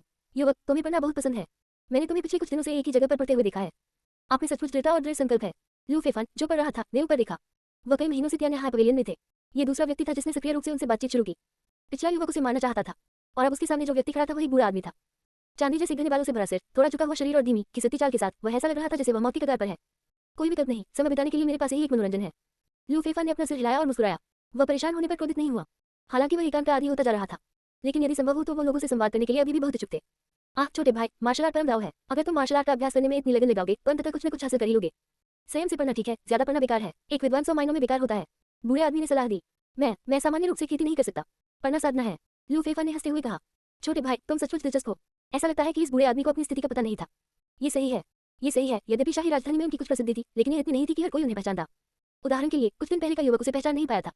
बूढ़े आदमी ने लू फेफान को नमस्कार किया, फिर खुद पढ़ने के लिए किताब खोजने चला गया और वह जल्दी ही उसमें डूब गया। ऐसा लग रहा था कि वह लू फेफान से भी अधिक गंभीरता से पढ़ रहा है। बाद में लू फेफान को पता चला कि बूढ़ा आदमी वहां लंबे समय से निवास कर रहा था। त्यान्या पवेलियन में अतिथि कक्ष थे जिनका उपयोग कुलीन लोग करते थे जो अक्सर पुस्तकों की समीक्षा करने के लिए वहां रुकते थे। बेशक वास्तव में उनका उपयोग शायद ही कभी किया जाता था। लू फेफान जिस कमरे में रह रहा था वह वास्तव में एक अतिथि कक्ष था। दोनों प्रतिदिन एक दूसरे से मिलते, एक दूसरे को परेशान किए बिना अपनी अपनी किताबें पढ़ते और कभी कभी बातें भी करते। इसमें पीढ़ियों के बीच मित्रता का भाव था। Little brother, how about you become my disciple? I teach you martial. छोटे भाई, तुम मेरे शिष्य बन जाओ तो कैसा रहेगा? मैं तुम्हें मार्शल आर्ट सिखाऊंगा। एक दिन अचानक बूढ़े आदमी ने कहा। लू फेफान के साथ समय बिताते हुए दोनों ने अधिकाधिक सौहार्दपूर्ण ढंग से बातचीत की। लू फेफान के कई तर्कों ने बूढ़े आदमी की आंखें खोल दी, जिससे वह आश्चर्यचकित हो गया कि वह वास्तव में एक ऐसा व्यक्ति था जो हर दिन पढ़ता था, वास्तव में कुशल था। उन्होंने महसूस किया कि लू फेफान एक बहुत अच्छा युवक था जिसे आगे बढ़ाया जाना चाहिए। यद्यपि लू फेफान ने स्पष्ट रूप से कहा कि उनकी साधना अपंग हो गई थी, लेकिन बूढ़े आदमी ने एक गहन और रहस्यमय अभिव्यक्ति के साथ संकेत दिया कि उसके पास एक रास्ता है। वरिष्ठ मार्शल आर्टिस्ट, इतनी सारी लड़ाई और मारकाट के साथ ये बहुत थकाव है। मैं यहाँ रहकर पढ़ना पसंद करूंगा। ये क्यूई को शांत करता है और चरित्र को निखारता है, जो काफी अच्छा है। लू फेफान ने अपना सिर हिलाकर सीधे मना कर दिया। अपनी वर्तमान स्थिति में वह गुरु क्यों लेगा? इसकी कोई आवश्यकता ही नहीं थी। उसने इनकार कर दिया। क्या वह गंभीर है? बूढ़ा आदमी पूरी तरह से हक्का बक्का रह गया। जरा सोचिए, लिन त्यानिक्सियो जिसने 300 से भी ज्यादा सालों तक ब्रेजिया को स्तब्ध कर रखा था, हालांकि पिछली सदी में उसने शायद ही कोई कदम उठाया हो, फिर भी दुनिया में कौन उसे नहीं जानता था। ये कहना कोई अतिशयोक्ति नहीं होगी कि एक शिष्य को लेने पर पूरा ब्रेजिया उत्साह से उबल पड़ेगा। यदि वह ये भी कहते कि उनका शिष्य बनने के लिए 10,000 लीटर घुटने टेकने पड़ेंगे, तब भी बहुत से लोग तैयार हो जाएंगे। लेकिन आज किसी ने वास्तव में इनकार कर दिया। हालांकि उन्होंने अपनी पहचान उजागर नहीं की थी। हालांकि पिछले कुछ दिनों में बातचीत के दौरान उन्होंने अपनी युवावस्था के शानदार कार्यों का उल्लेख किया था, और उन्होंने स्पष्ट रूप से कहा था कि उनकी चोट के कारण उन्हें खेती करने से रोकना उनके लिए कोई बड़ी बात नहीं है। ऐसी परिस्थितियों में उन्हें मास्टर के रूप में स्वीकार करने से मना कर दिया गया। ये तो अकल्पनीय था। अगर यह बात फैल गई तो पूरा ब्रेजिया सदमे में आ जाएगा। बूढ़ा आदमी, जो बुरी तरह घायल हो चुका था और ठीक होने की कोई उम्मीद नहीं देख रहा था, बस उब गया था। जब भी उसे कोई मिलनसार व्यक्ति मिलता तो वह उसे एक मौका देना चाहता था। उसने कभी यह उम्मीद नहीं की थी कि वह इसे दे भी नहीं सकेगा। वास्तव में, छोटी लू, मैंने तुमसे पहले भी कहा था कि मैं तुम्हारी खेती न कर पाने की समस्या हल कर सकती हूँ, याद है? मैं आपको बता रहा हूँ, ये सच है, मजाक नहीं। बूढ़े व्यक्ति ने सोचा कि शायद उसके सामने खड़ा युवक यह मान रहा है कि वह पिछले कुछ दिनों से शेखी बघा रहा था, और इसलिए उसने उसकी बातों को गंभीरता से नहीं लिया, जिसके कारण उसने इनकार कर दिया। इसलिए उन्होंने उसे याद दिलाने के लिए बात की। Old man, I have never doubted your words. I can see that your demeanour is undoubtedly that of a top figure in. बूढ़े आदमी, मुझे आपके शब्दों पर कभी संदेह नहीं हुआ। मैं देख सकता हूँ कि आपका आचरण निसंदेह ब्रेजिया में एक शीर्ष व्यक्ति जैसा है। हालांकि मैं किसी गुरु की मदद से मार्शल आर्ट सीखना चाहता हूँ या नहीं, ये कभी भी आपकी पहचान का विषय नहीं रहा है। बात बस इतनी है कि मैं सचमुच ऐसा नहीं करना चाहता, बस। लू फेफा ने अपनी मुठ्ठियां भी ली और फिर कहा। उनके स्पष्टीकरण के बाद युवक द्वारा तुरंत सम्मान में झुकने का कल्पित दृश्य घटित नहीं हुआ। उसके सामने खड़ा युवक हमेशा की तरह शांत रहा। इससे लिन त्यानिक्सियो को कुछ हद तक परेशानी हुई। क्या ये बच्चा सचमुच केवल पढ़ना पसंद करता है, मार्शल आर्ट नहीं? पढ़ना कितना उबाऊ था, लड़ने, मारने और बदला लेने के उत्साह की तुलना में ये कैसा था? यदि ये तथ्य न होता कि वह वर्तमान में कोई कदम उठाने के लिए अनुपयुक्त था और उसे अपने चरित्र को निखारने की आवश्यकता थी, तो वह यहाँ पढ़ने क्यों आता? वह इस युवक को बिल्कुल भी समझ नहीं सका। यदि आप मार्शल आर्ट का अभ्यास करते हैं तो आप महान ग्रैंडमास्टर दायरे तक पहुंच सकते हैं, जिससे आपके जीवन में 100 साल की वृद्धि होगी। यदि आप दिव्य मार्शल दायरे तक पहुंचते हैं तो आप 500 वर्षों तक दुनिया के उत्थान और पतन का अवलोकन कर सकते हैं। जरा सोचो, 500 साल, 100 साल से भी कम समय की तुलना में तुम कितनी ज्यादा किताबें पढ़ सकते थे। तो क्या अब आप मार्शल आर्ट सीखना चाहते हैं? लिन त्यानिक्सियो ने इस पर विश्वास करने से इनकार कर दिया, इसलिए उसने अपना दृष्टिकोण बदल दिया। 100 साल का जीवन काफी है। सांसारिक मामले क्षणभंगुर है, यहाँ तक कि ईश्वरीय युद्ध भी केवल 500 वर्षों तक चलता है और अंततः पीली मिट्टी की प्याली में बदल जाता है। लेकिन इन पुस्तकों में लाखों लोगों के जीवन, 10,000 पीढ़ियों के शाही राजवंश, लाखों लोगों के सुख दुख हैं। इन्हें पढ़ना ही पर्याप्त है। इसके विपरीत बहुत अधिक अध्ययन करना सुंदर नहीं है। लिन त्यानिक्सियो क्षण भर के लिए उसके शब्दों से स्तब्ध रह गया। उसे अचानक राहत का एहसास हुआ। ऐसा लगा जैसे वह जीवन से पूरी तरह उब गया हो। ऐसा लग रहा था कि उनकी वर्तमान स्थिति में संघर्ष करने के लिए कुछ भी नहीं बचा था। वह शाही राजवंश जिसे वह इतना महत्व देता था, तथा चाहता था कि वह सदा समृद्ध रहे, एक भ्रम था। उनके महान ज़िया ने अन्य शाही राजवंशों से भी दुनिया छीन ली थी। यदि और पीछे जाए तो कितने शाही राजवंशों का उदय और पतन हुआ। यहाँ तक कि शक्तिशाली दिव्य मार्शल विशेषज्ञ भी इतिहास में दफन हो गए, और वह भी अंततः इतिहास बन जाएगा। अब उल्टी गिनती शुरू हो गई है। पीछे मुड़कर देखने पर ऐसा लगता है कि कहने लायक कुछ भी नहीं है। अतीत तो अतीत ही था, बिल्कुल नहीं। लू फेफा watched the old man become enveloped in death chief from his words and was लू फेफा ने देखा कि बूढ़ा आदमी अपने शब्दों से मृत्यु की में लिपटा हुआ है और वह तुरंत अचंभित रह गया। वह बस कोई गुरु नहीं लेना चाहता था, वह तो बस यूं ही बोल रहा था। ऐसा कैसे लगा कि उसने बूढ़े आदमी की उम्मीद तोड़ दी? कैसा पाप है? बूढ़े आदमी, तुम क्या सोच रहे हो? खुश हो जाओ, बात बस इतनी है कि मैंने तुम्हें अपना गुरु नहीं माना है ना। आप बस एक और ढूंढ सकते हैं। भाग्य किसी एक व्यक्ति पर नहीं किया जाना चाहिए, लू फेफा ने जल्दी से कहा। उसे डर था कि अगर बूढ़ा आदमी सोचता रहा तो उसकी मौत हो सकती है। एक नजर में तो ये बूढ़ा आदमी एक बुरा राक्षस लग रहा था। अगर इसे कुछ हो गया तो लू फेफा फंस सकता था। छोटे भाई, तुम सही हो। लिन त्यानिक्सियो ने खुद को अपने गहरे विचारों से बाहर निकाला, आभरी और झुकी हुई पीठ के साथ कदम दर कदम आगे बढ़ गया। ऐसा प्रतीत होता था कि लू फेफा के शब्दों से प्रभावित होकर उनका कुछ समय तक पढ़ना जारी रखने का कोई इरादा नहीं था। क्या ऐसा हो सकता है कि मैंने जो कहा उसे लगा कि उसका जीवन केवल इतना ही बचा है और वह अपने दुश्मनों को ढूंढकर उनसे आखिरी पागलपन भरी लड़ाई लेने जा रहा है? ये कैसा पाप है? बूढ़े लोग बस भावुक होते हैं। मैंने तो यूं ही कह दिया और तुम्हें सचमुच कुछ महसूस हो गया? लू फेफा ने सिर हिलाया। उसे भविष्य में बूढ़े आदमी से बात करते समय ज्यादा सावधान रहने की जरूरत थी। उसे जीवन दर्शन के बारे में बात नहीं करनी चाहिए, वह उन्हें बहुत गंभीरता से लेता है। डॉट डॉट डॉट तुमने अभी तक कार्रवाई क्यों नहीं की? मुझे मत बताओ कि तुम पहले ही 3 बार असफल हो चुके हो। भूमिगत गुप्त कक्ष में काले वस्त्र में लिपटा हुआ वह व्यक्ति फिर से यहाँ आया और बैठते ही शिकायत करने लगा। शांत हो जाओ, हाल ही में त्यान्याहा पवेलियन ने अपनी गश्त बढ़ा दी है और वहाँ इंपीरियल पैलेस विशेषज्ञ भी हैं। ये कदम उठाने के लिए उपयुक्त नहीं है। कांसे की नकाबपोश आदमी की यांत्रिक आवाज सुनाई दी। मिस्टीरियन टॉवर की तुम लोग सबसे ताकतवर हत्यारा संगठन होने का दावा करते हो, फिर भी तुम एक साधारण व्यक्ति से भी नहीं निपट सकते। तुम अपने नाम के लायक नहीं हो, तुम बहुत कमजोर हो। काले वस्त्र पहने व्यक्ति ने किसी भी कारण की परवाह नहीं की और तुरंत बड़बड़ाना शुरू कर दिया। क्या आप कुछ गलत समझ गए? सबसे मजबूत हत्यारा संगठन सबसे मजबूत शक्ति नहीं होता। अगर हम आसानी से किसी को भी मार सकते तो हम हत्यारे क्यों होते? दुनिया हमारी होगी। नकाबपोश आदमी के यांत्रिक शब्दों में अधीरता झलक रही थी। ये बहुत उचित लग रहा था। काले वस्त्र पहने वह व्यक्ति एक क्षण के लिए अवाक रह गया। जब सही समय आएगा तब हम कार्रवाई करेंगे। पीतल की नकाबपोश आदमी ने खिड़की बंद कर दी। कच्चे का ढेर। काले वस्त्र पहने व्यक्ति ने गाली दी और चला गया। उसे लगा कि वह अपनी सारी आशा एक ही जगह पर नहीं रख सकता। उसे अन्य लोगों को खोजने की जरूरत थी। जब तक वह बदमाश जीवित था, मेफिया का दिल बेचैन रहेगा। विशेषकर हाल ही में कुछ प्रत्यक्ष और गुप्त जांच के बाद ऐसा प्रतीत हुआ कि उसकी छोटी बहन वास्तव में गर्भवती थी। उसका दिल पूरी तरह से टूट चुका था और उसकी मरम्मत करना संभव नहीं था। उसे पता होना चाहिए। मूलतः जब वह इस बार शाही राजधानी में आया था तो उसने सम्राट के समक्ष व्यक्तिगत रूप से विवाह का प्रस्ताव रखने के लिए ग्रैंड से अवसर भी प्राप्त किया था। संप्रदाय का इरादा यह था कि ग्रेजिया में 1000 वर्षों में न देखा गया एक महान परिवर्तन होगा और यदि वे अवसर का लाभ उठाते हैं तो वे ग्रेजिया में नंबर एक संप्रदाय बन सकते हैं और उस पर शासन कर सकते हैं। एक शाही राजवंश पर शाही परिवार का शासन होना आवश्यक नहीं था, यह एक संप्रदाय द्वारा भी शासित हो सकता था। मेफिया को संप्रदाय की चालों की परवाह नहीं थी। उसे यहाँ सबसे ज्यादा अपनी छोटी बहन के साथ मिलने वाली खुशखबरी का इंतजार था। किसने सोचा होगा कि वह आशा लेकर आया था और उसे ऐसा झटका झेलना पड़ा। उसकी प्यारी छोटी बहन की शादी ही नहीं हो रही थी, वह पहले से ही गर्भवती थी। फिर भी जब समय आएगा तो मैं विवाह का प्रस्ताव रखूंगी। ये तो किसी और के बेटे को पालने जैसा है ना? मैं तो बस एक और बच्चा ले लूंगी। मेफिया ने दांत पीसकर अपना मन बना लिया। In a blink, 2 more months passed. Liu Faiwan had a breakthrough to the Grandmaster realm. Nothing special, it was a natural progression. At the same time because कुछ खास नहीं। लू फेफान को ग्रैंड मास्टर दायरे में पलक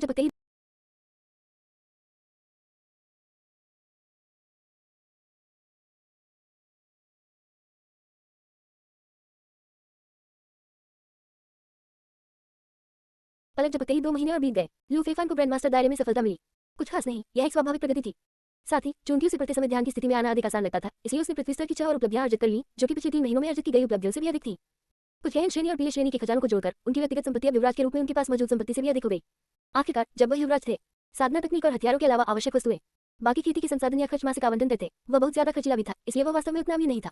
बेशक यह इस बात पर निर्भर करता था कि उसकी तुलना किससे की जा रही है।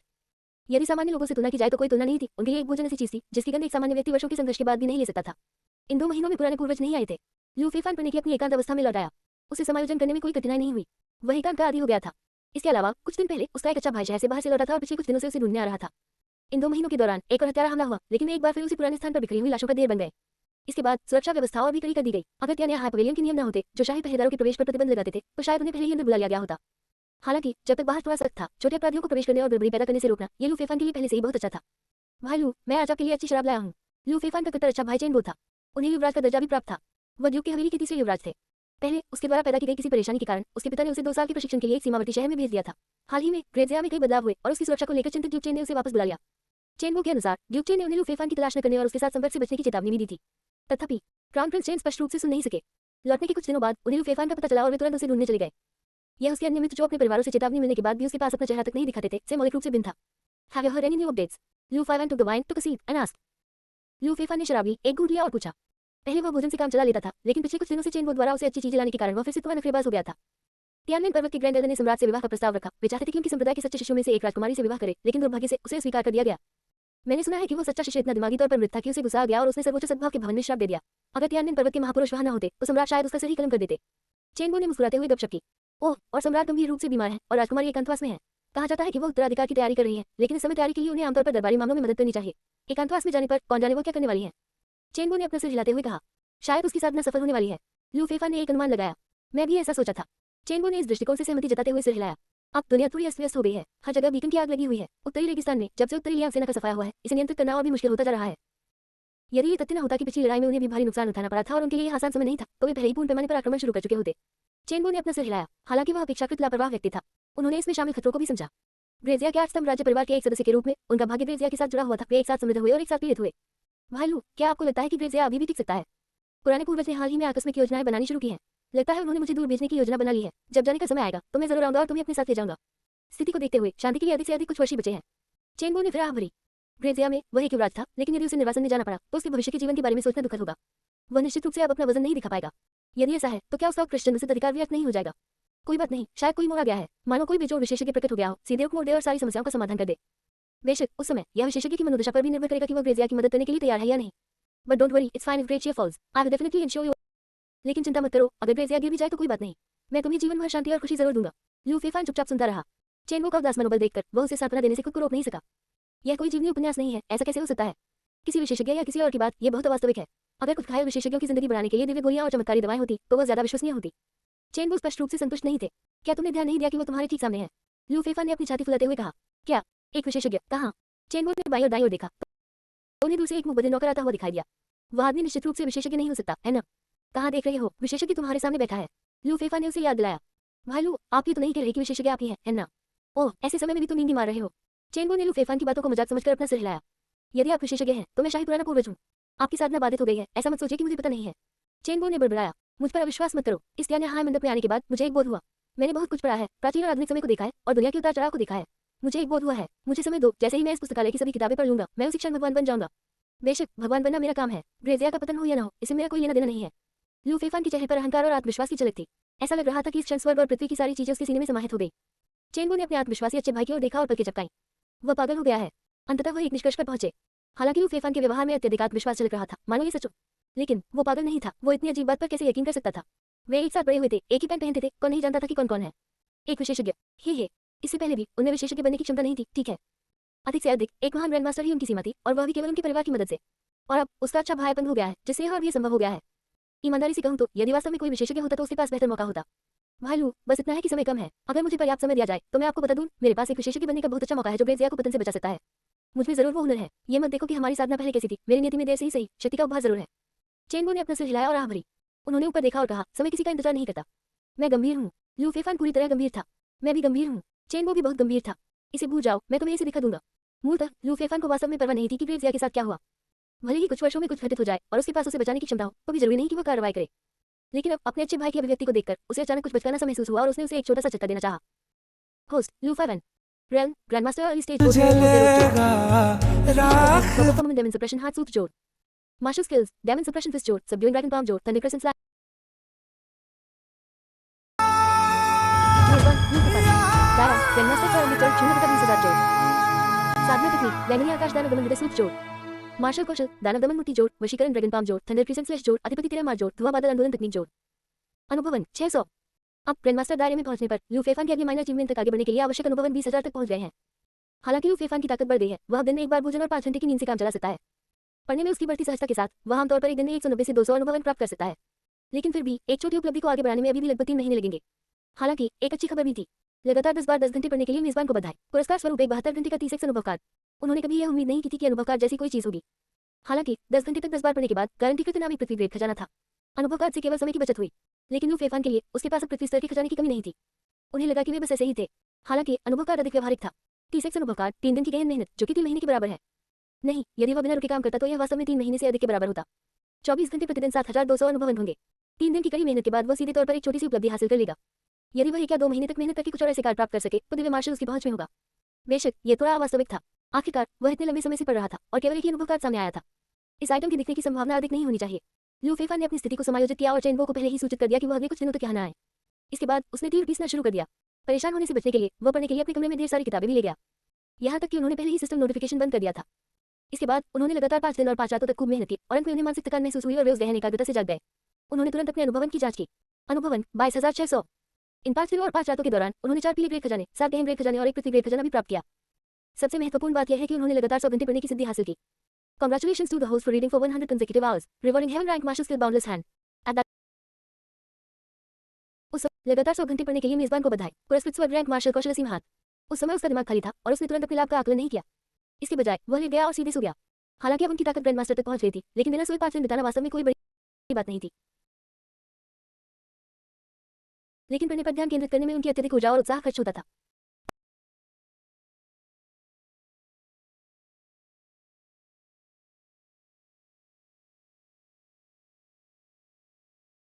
पाँच दिन और 5 रातों के बाद उसका शरीर तो ठीक था, लेकिन उसकी मानसिक ऊर्जा बहुत कम हो गई थी और वह सचमुच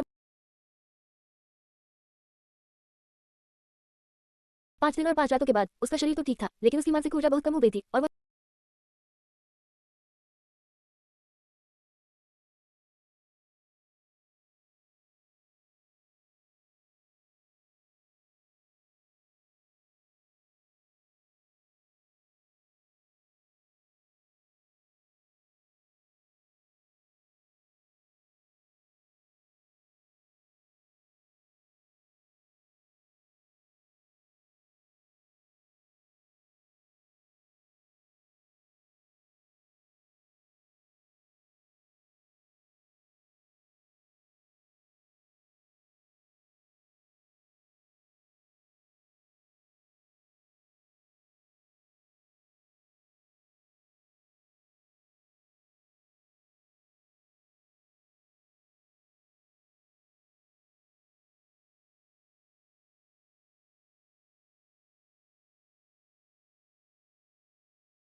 रातों के बाद उसका शरीर तो ठीक था, लेकिन उसकी मानसिक ऊर्जा बहुत कम हो गई थी और वह सचमुच अब नहीं टिक सकता था। उसे नहीं पता था कि इस बार वह कितनी देर सोया। जब वह उठा तो उसे ताजगी महसूस हुई। लू फेफा ने तुरंत पहला स्वर्ग ग्रेड मार्शल कौशल असीम हाथ निकाला जो उसने प्राप्त किया था। अपने हाथ में स्वर्णिम गुप्त पुस्तक पकड़े हुए उसमें से एक कथा निकल रही थी। लू फेफा ने संकोच नहीं किया, उसने सुनहरे गुप्त स्क्रॉल को अपने सिर पर पटक दिया और अगले ही पल सुनहरा गुप्त स्क्रॉल प्रकाश की एक सुनहरी धारा में बदल गया, जिसके अक्षर लू फेफा के दिमाग में घुस गए और उसके दिमाग में बड़ी मात्रा में जानकारी प्रकट हुई। लू फेफा ने अपनी आंखें बंद कर ली और ध्यान से इसे समझा। इसे मार्शल कौशल को पुरस्कृत किया गया। लू फेफा सीधे प्रमुख उपलब्धि चरण तक पहुंच गया। इस प्रकार उनकी वर्तमान युद्ध शक्ति पूरी दुनिया के लिए कहना मुश्किल था, लेकिन ग्रेड ज़िया में उन्हें विश्वास नहीं था कि ग्रैंडमास्टर दायरे में कोई प्रतिद्वंदी हो सकता है। आखिरकार ग्रेड ज़िया में खुली तौर पर उपलब्ध स्वर्ग ग्रेड खेती तकनीक और मार्शल कौशल केवल दो ही थे। एक था महान ज़िया शाही परिवार की खेती तकनीक शाही ड्रैगन कला। दूसरा था महान ज़िया त्यानन पर्वत का मार्शल कौशल स्वर्गीय चरम तलवार। साधना तकनीकों को अभी के लिए एक तरफ रखते हुए स्वर्ग स्तर के मार्शल कौशल के लिए ये कहा जाता था कि त्यानन पर्वत पर केवल सच्चे शिशु जो ग्रैंडमास्टर दायरे में पहुंच गए थे उन्हें देखकर सीख सकते थे।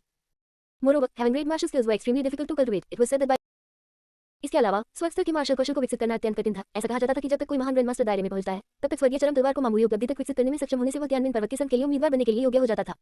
सबसे अधिक संभावना है यह अगला संप्रदाय नेता होगा। कोई भी स्वर्ग रैंक मार्शल कौशल की खेती की कठिनाई की कल्पना कर सकता है। और अब लू फेफान का असीम हाथ पहले से ही प्रमुख उपलब्धि स्तर पर था। उसी क्षेत्र के अन्य विरोधियों का सामना करते हुए स्वाभाविक रूप से उन्हें पर्याप्त आत्मविश्वास था। हालांकि उनके स्टेटस पर हमें मार्शल स्किल के लिए दायरा नहीं दिखाया गया। ऐसा लग रहा था कि उन्हें असीमित रूप से उन्नत किया जा सकता है। दूसरे शब्दों में चाहे रंग कुछ भी हो, जब तक कोई अंक जोड़ता रहेगा वह अंततः दुनिया के शिखर पर पहुंच जाएगा। इसलिए लू फेफान को लगातार अंक जोड़ने और खेती करने के लिए कुछ मार्शल कौशल का चयन करने की आवश्यकता थी।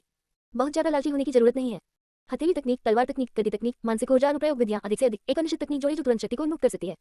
और यह सबसे अच्छा था यदि वे सभी स्वर्ग रैंक पढ़ने के पुरस्कारों से प्राप्त किए गए थे। इस प्रकार भविष्य में उसे अधिक बार तीव्रता से पीसने की आवश्यकता होगी। हालांकि तीव्र पीसने के मुद्दे के बारे में सोचते हुए लू फेफान को उल्टी आने लगी। लगातार 5 दिन और 5 रात तक पढ़ने के बाद भी कुछ दुष्प्रभाव हुए। पहले हालांकि वह भी तीव्रता से पीसता था, फिर भी वह हर दिन सोता और आराम करता था और अपनी बड़ी हुई ताकत के साथ उसे कुछ भी महसूस नहीं होता था, बल्कि वह इसका अधिकारी हो गया था। लेकिन अचानक इस तरह से ऐसा करना अति करने जैसा था। उनका मन पढ़ने के प्रति कुछ हद तक प्रतिरोधी था। यदि वह आराम करने के लिए लिचुन वेश्यालय जा सके तो उसे लगता था कि वह एक रात में ही ठीक हो जाएगा। दुर्भाग्यवश वह इस स्थान को छोड़ नहीं सका। वहां आराम करने के लिए भी कोई जगह नहीं थी। लू फेफान को थोड़ा उदासी महसूस हुई। उन्होंने लापरवाही से अपग्रेड करने के लिए अंक जोड़े और उनकी ताकत ग्रैंडमास्टर मिडिल स्टेज तक बढ़ गई। अगले रैंक के लिए 40,000 अनुभवन की आवश्यकता थी। यह एक बार में हासिल नहीं किया जा सकता था। लू फेफान खड़ा हुआ, फॉर्मेशन से बाहर चला गया और बाहर आया। शास्त्र भंडारण भवनों की पंक्तियों को देखकर उसे और भी अधिक उदासी महसूस हुई। मैं वास्तव में चाहता हूं कि मैं उनमें से एक को लिचुन वेश्यालय में परिवर्तित कर सकूं। चेनवो को पता लग गया था कि लू फेफान आज आराम करना चाहता है। लू फेफान के इधर-उधर घूमने की कुछ देर बाद ही वह शराब और व्यंजन लेकर आ गया। शराब पीते हुए लू फेफान ने उससे आह भरी।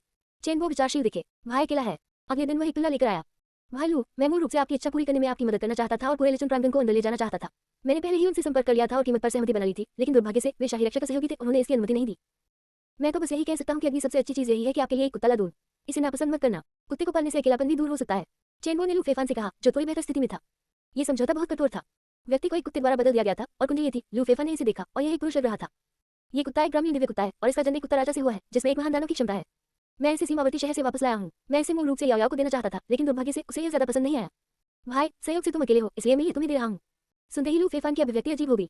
उसे हमेशा ऐसा क्यों लगता था कि ये शब्द अजीब लगते हैं। लू फेफान ने नीचे देखा तो छोटा पिल्ला उसकी पैंट की टांग पर रगड़ रहा था। ये केवल 1 या 2 महीने का था, फिर भी बहुत प्यारा था और यह बहुत बुद्धिमानी भरा लग रहा था। ऐसा लग रहा था कि उसे यह एहसास हो गया था कि उसे नया मालिक मिल गया है और वह उसे खुशामद करने के लिए दौड़ पड़ा। ये सोचकर कि उसके पास वैसे भी करने के लिए और कुछ नहीं है, इसे उठाना ठीक रहेगा। Lu Feifan named the puppy Haitin. हिना अपोजिट। अब उसके पास औषधीय गोलियों जैसे कई खजाने थे।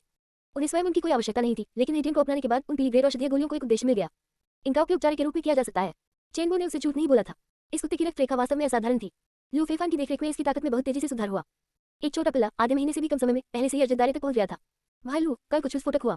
पिछले विवाह प्रस्ताव में अस्वीकार किए जाने के बाद त्यानन माउंटेन ने अभी भी हार नहीं मानी है और फिर से प्रस्ताव रखा है। इस बार उन्होंने ये भी कहा कि यदि दोनों पक्ष संयुक्त होते हैं तो वे महान ज़िया शाही परिवार के सदस्यों को संयुक्त रूप से स्वर्गीय चरम तलवार कला का अध्ययन करने की अनुमति देंगे। अब हर कोई कह रहा है कि सच्चा शिष्य त्यानन पर्वत के ग्रैंड एल्डर का नाजायज बेटा है, अन्यथा ऐसा क्यों होता। सम्राट को यह बात बहुत लुभाने वाली लगी, लेकिन दुर्भाग्यवश राजकुमारी ने फिर भी मना कर दिया। त्यानन पर्वत का सच्चा शिष्य फिर से टूट गया। अफवाह है कि उसने कुछ वर्जित शब्द कहे थे, हालांकि कोई नहीं जानता कि वे क्या थे।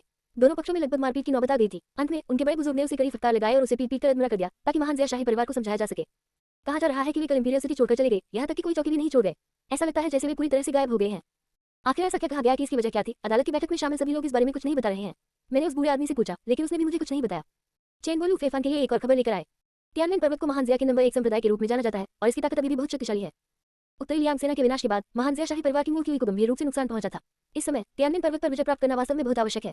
मुझे नहीं पता कि राजकुमारी उस सच्चे शिष्य को पसंद क्यों नहीं करती। चेनवो ने अपना सिर हिलाया। राजकुमारी कई वर्षों के लिए त्यानन पर्वत पर गई थी, शायद उसने उस सच्चे शिष्य के कार्यों को देखा था और उसके बारे में अच्छा नहीं सोचा था। Moreover, although Tianan mountain strength is great to say they would become a help. इसके अलावा हालांकि त्यानन पर्वत की ताकत बहुत ज्यादा है, ये कहना कि वे महान ज़िया शाही परिवार के लिए सहाय बनेंगे बहुत ज्यादा ख्वाब देखने जैसा है। सिर्फ शादी करने से वे सच्चे मायने में समर्पित नहीं हो जाएंगे। इस बात का उल्लेख करने की आवश्यकता नहीं है कि क्या वो सच्चा शिष्य वास्तव में त्यानन पर्वत के ग्रैंड एल्डर का नाजायज पुत्र है। भले ही वह था, उनके लिए उसी कारण से व्यवहार करना संभव है। महानजिया के 4 पवित्र संप्रदाय हमेशा महत्वाकांक्षी रहे हैं, अपने संप्रदायों के माध्यम से दुनिया को नियंत्रित करने का प्रयास करते हैं। इस बार विवाह गठबंधन के लिए उनकी उत्सुकता केवल इसलिए है क्योंकि वे महानजिया शाही परिवार की कमजोरी देखते हैं और कम से कम लागत के साथ सत्ता हथियाना चाहते हैं।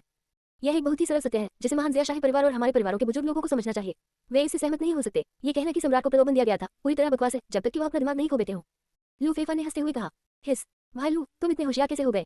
इतना उचित विश्लेषण करने में सक्षम होना लगता है पढ़ना वाकई बहुत उपयोगी है। मैं अभी कुछ दिनों के लिए आपके साथ जुड़कर और भी ज्यादा समझदार बनने की सोच रहा हूँ। लू फेफान का माथा काली रेखाओं से ढका हुआ था। इस आदमी का सोचने का तरीका सचमुच अनोखा था। चेंगो ने वास्तव में लू फेफान के साथ पढ़ना शुरू किया था, लेकिन वो केवल 2 दिन तक ही चल पाया और भाग गया। उसे अचानक महसूस हुआ कि होशियार होना ठीक है और होशियार होने की कोई जरूरत नहीं है। वह भी मरा नहीं है, अभी नहीं। जब तक मैं उसे मार नहीं दूंगा मुझे संतुष्टि नहीं मिलेगी। शाही राजधानी से 300 बाहर एक छोटे से शहर में जब तियानमेन पर्वत से आई टीम आराम करने के लिए रुकी, गाड़ी में लेटे हुए मेई फियांग ने अपनी आंखें खोली और बहुत क्रोध में दहाड़ा, बकवास, क्या तुमने पहले ही काफी बदनामी नहीं चली है? अपनी चोटों को ठीक से ठीक करो। अगर तुम इसी तरह चलते रहे और बड़े बुजुर्ग की नाराजगी मोल लेते रहे तो तुम अपना सच्चा शिष्य का दर्जा खो दोगे। गाड़ी में बैठे एक अन्य बुजुर्ग ने निराशा भरे स्वर में उसकी ओर देखा। सिर्फ एक औरत। महानजिया का भाग्य खत्म हो रहा है। कुछ वर्षों में तियानमेन पर्वत महानजिया की जगह ले लेगा और दुनिया पर अपना प्रभुत्व स्थापित कर लेगा। उस महिला को अगर आप चाहते हैं तो आप उसका इस्तेमाल अपनी इच्छानुसार कर सकते हैं।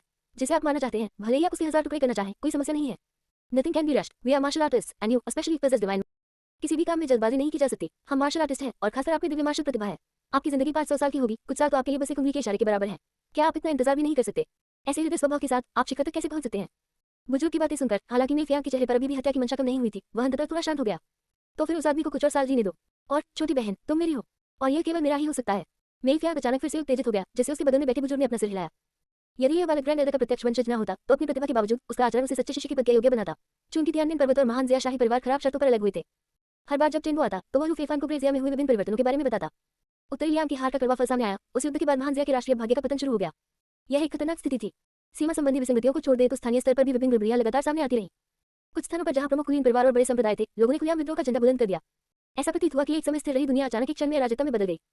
वर्तमान में शाही दरबार इस बात पर चर्चा कर रहा था कि किन क्षेत्रों में समस्याएं हैं और उन्हें अदालत के दमन की आवश्यकता है। वर्तमान स्थिति ये थी कि वे उन सभी को दबा नहीं सकते थे। जितना अधिक वे दबाते उतनी ही अधिक समस्याएं उत्पन्न होती। हालांकि शाही राजधानी अभी भी ठीक थी, सब कुछ शांत था, मानो कुछ हुआ ही न हो और बाहरी दुनिया की कोई भी चीज इसे प्रभावित नहीं कर सकती थी। लेकिन ये सब महज दिखावा था, इसके अंदर धाराएं आम लोगों के लिए अदृश्य थी। फिर भी शक्तिशाली लोग गहराई से महसूस कर सकते थे कि एक बड़ा परिवर्तन आसन था। यहाँ तक कि चेन वो भी जानता था कि 8 स्तंभ राज्य पहले की तरह एकीकृत नहीं रहे। ये तो जानना ही चाहिए।